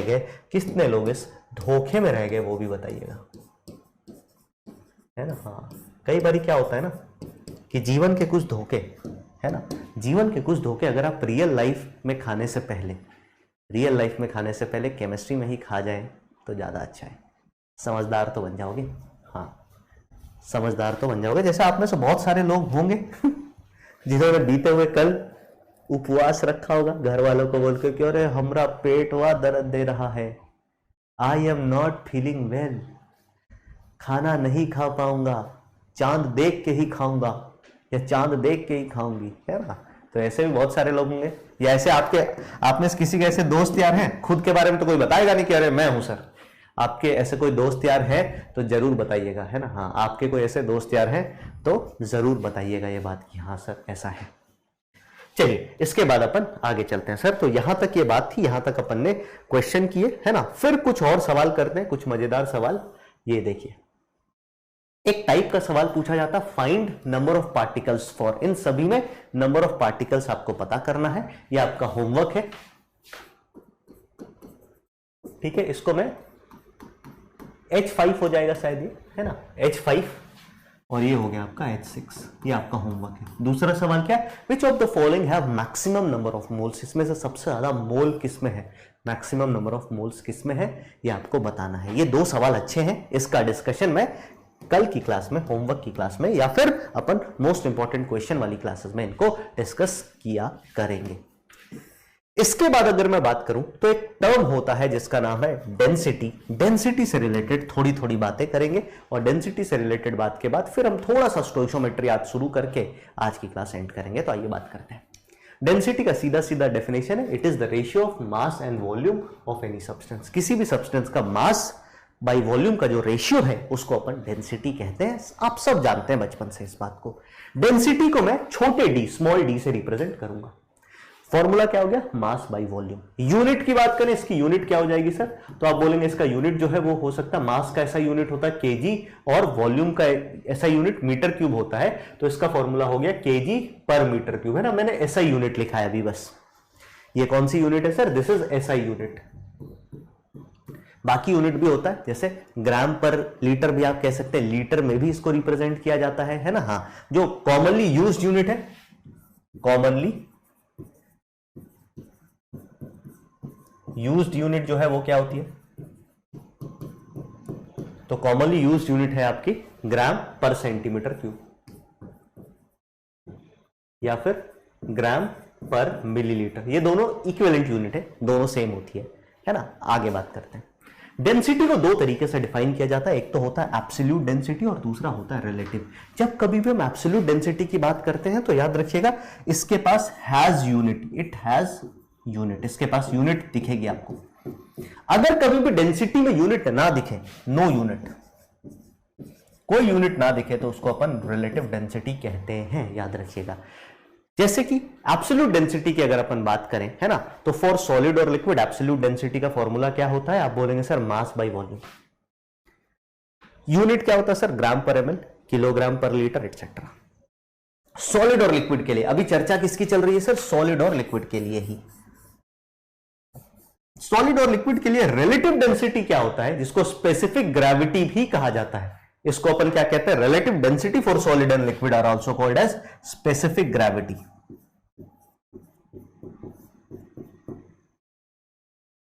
स्पेसिफिक ग्रेविटी सॉलिड और लिक्विड के लिए अपन इसको यही नाम से जानते हैं। ये क्या होता है सर? ये होता है ना, विथ रिस्पेक्ट टू किसके साथ सर? H2O के साथ। अपन क्या करते हैं सर? डेंसिटी निकालते हैं और उसको रेफरेंस स्टेट पे क्या मानते हैं? पानी की डेंसिटी एट 4 डिग्री सेल्सियस से उसको रिलेट कर लेते हैं। मतलब basically density of any substance divided by density of water at 4 degree Celsius. पानी की डेंसिटी 4 डिग्री सेल्सियस पे होता है 1 ग्राम पर सेंटीमीटर क्यूब। तो आप सीधा सीधा ये कहेंगे कि sir relative density is absolute density without unit. बिना यूनिट के आपने रिलेटिव डेंसिटी मतलब एब्सोल्यूट डेंसिटी लिख दी है बिना यूनिट के, आप बोलोगे सर यही है आपके क्या? ये है आपका relative density for solid and liquids. एक बार में साइड होता है, उसको कॉपी कीजिए। फिर अपन गैसेस के लिए चलते हैं, जिसके बारे में हमें मेन डिस्कस करना है। ये तो फिजिक्स की बात होगी अभी। चलिए जी, आई होप आपने इसको कॉपी कर लिया होगा। तो ये डेंसिटी की बात थी किसके लिए? सॉलिड्स और लिक्विड के लिए। बहुत आसान है, फिजिक्स है बेसिकली। फिजिक्स के अलावा इसमें मैं कहूंगा नहीं कि और कुछ है। अब हम बात करेंगे गैसेस के लिए। किसके लिए बात करेंगे सर? गैसेस के लिए। फॉर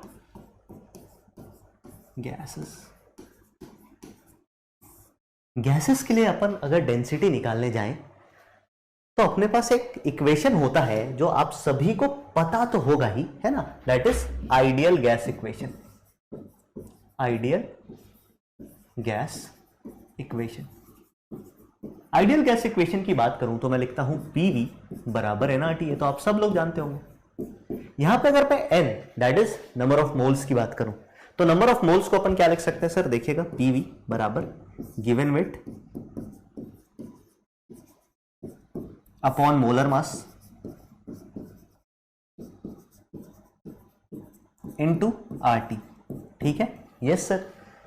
अगर यहां से मेरे को डेंसिटी निकालना है तो मुझे पता है सर डेंसिटी जो है ये होता है mass upon volume. Mass upon volume. Mass वाले टर्म को मैं हाईलाइट करता हूं। देखो, ये है मेरा मास वाला term, given weight is mass वाला टर्म, और ये है मेरा वॉल्यूम। इन दोनों को हाईलाइट किया, मतलब हमें यहां से निकालना क्या है? Mass upon volume. तो मास को इधर रहने दिया, वॉल्यूम को नीचे लेके आ गए। तो ये टर्म मेरे पास क्या बचा? देखिएगा, ये बचा मेरे पास गिवन वेट अपॉन वॉल्यूम, या वी लिख देता हूं, है ना। गिवन वेट अपॉन वॉल्यूम में लिख देता हूं, चलो वी को वी। ये किसके बराबर हो जाएगा? तो आप बोलोगे सर इसको इधर डिवाइड किया तो मोलर मास ऊपर मल्टीप्लाई हुआ और आरटी नीचे डिवाइड हुआ, तो ये आ गया P into molar mass upon RT.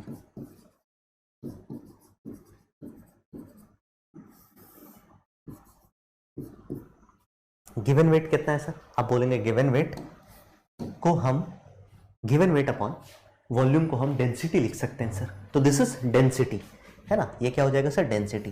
तो density for an ideal gas किसके बराबर होता है, P into m upon R T. ये है डेंसिटी निकालने का फॉर्मूला, जहां पे अगर अपन बात करें तो m इज मोलर मास, फिर P की बात करें तो P जो है वो प्रेशर ऑफ गैस है,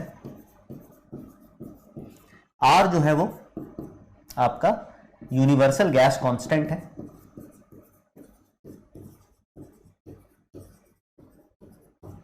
और T जो है वो टेम्परेचर है केल्विन स्केल पे। तो ये है आपकी पूरी कहानी कि डेंसिटी निकालने का एक सिंपल सा फॉर्मूला है, Pm बराबर Pm डिवाइडेड बाय RT। वही अगर हम बात करें आइडियल गैस के लिए, आइडियल गैस के लिए ये क्या था सर, ये है आपका, ये जो डेंसिटी D निकाली है दिस इज एब्सोल्यूट डेंसिटी, ये है, this is the formula for absolute density. Absolute density से ही मिलता जुलता एक टर्म इसके लिए जो हम निकालते हैं वो होता है आपका, एब्सोल्यूट डेंसिटी से ही मिलता जुलता जो एक टर्म होता है वो हम निकालते हैं आपका, क्या कहते हैं, रिलेटिव डेंसिटी। और याद रखिएगा for gases relative density is called, relative density को हम क्या बोलते हैं सर, हम इसको कहते हैं is called vapour density, we call it vapour density.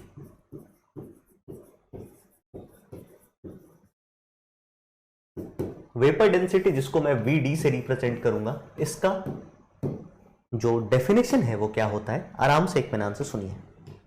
जिसको डेफिनेशन पता है उसको सारी बातें पता है कि क्या होता है, तो सुनते जाइए, समझते जाइए। वेपर डेंसिटी का डेफिनेशन है, it is the ratio of density of a gas with respect to density of hydrogen gas under same temperature and pressure. Same temperature और प्रेशर के कंडीशन में जो डेंसिटी ऑफ कोई गैस है उसको divide कर दो डेंसिटी ऑफ हाइड्रोजन से, वो आपका क्या कहलाएगा सर, वो आपका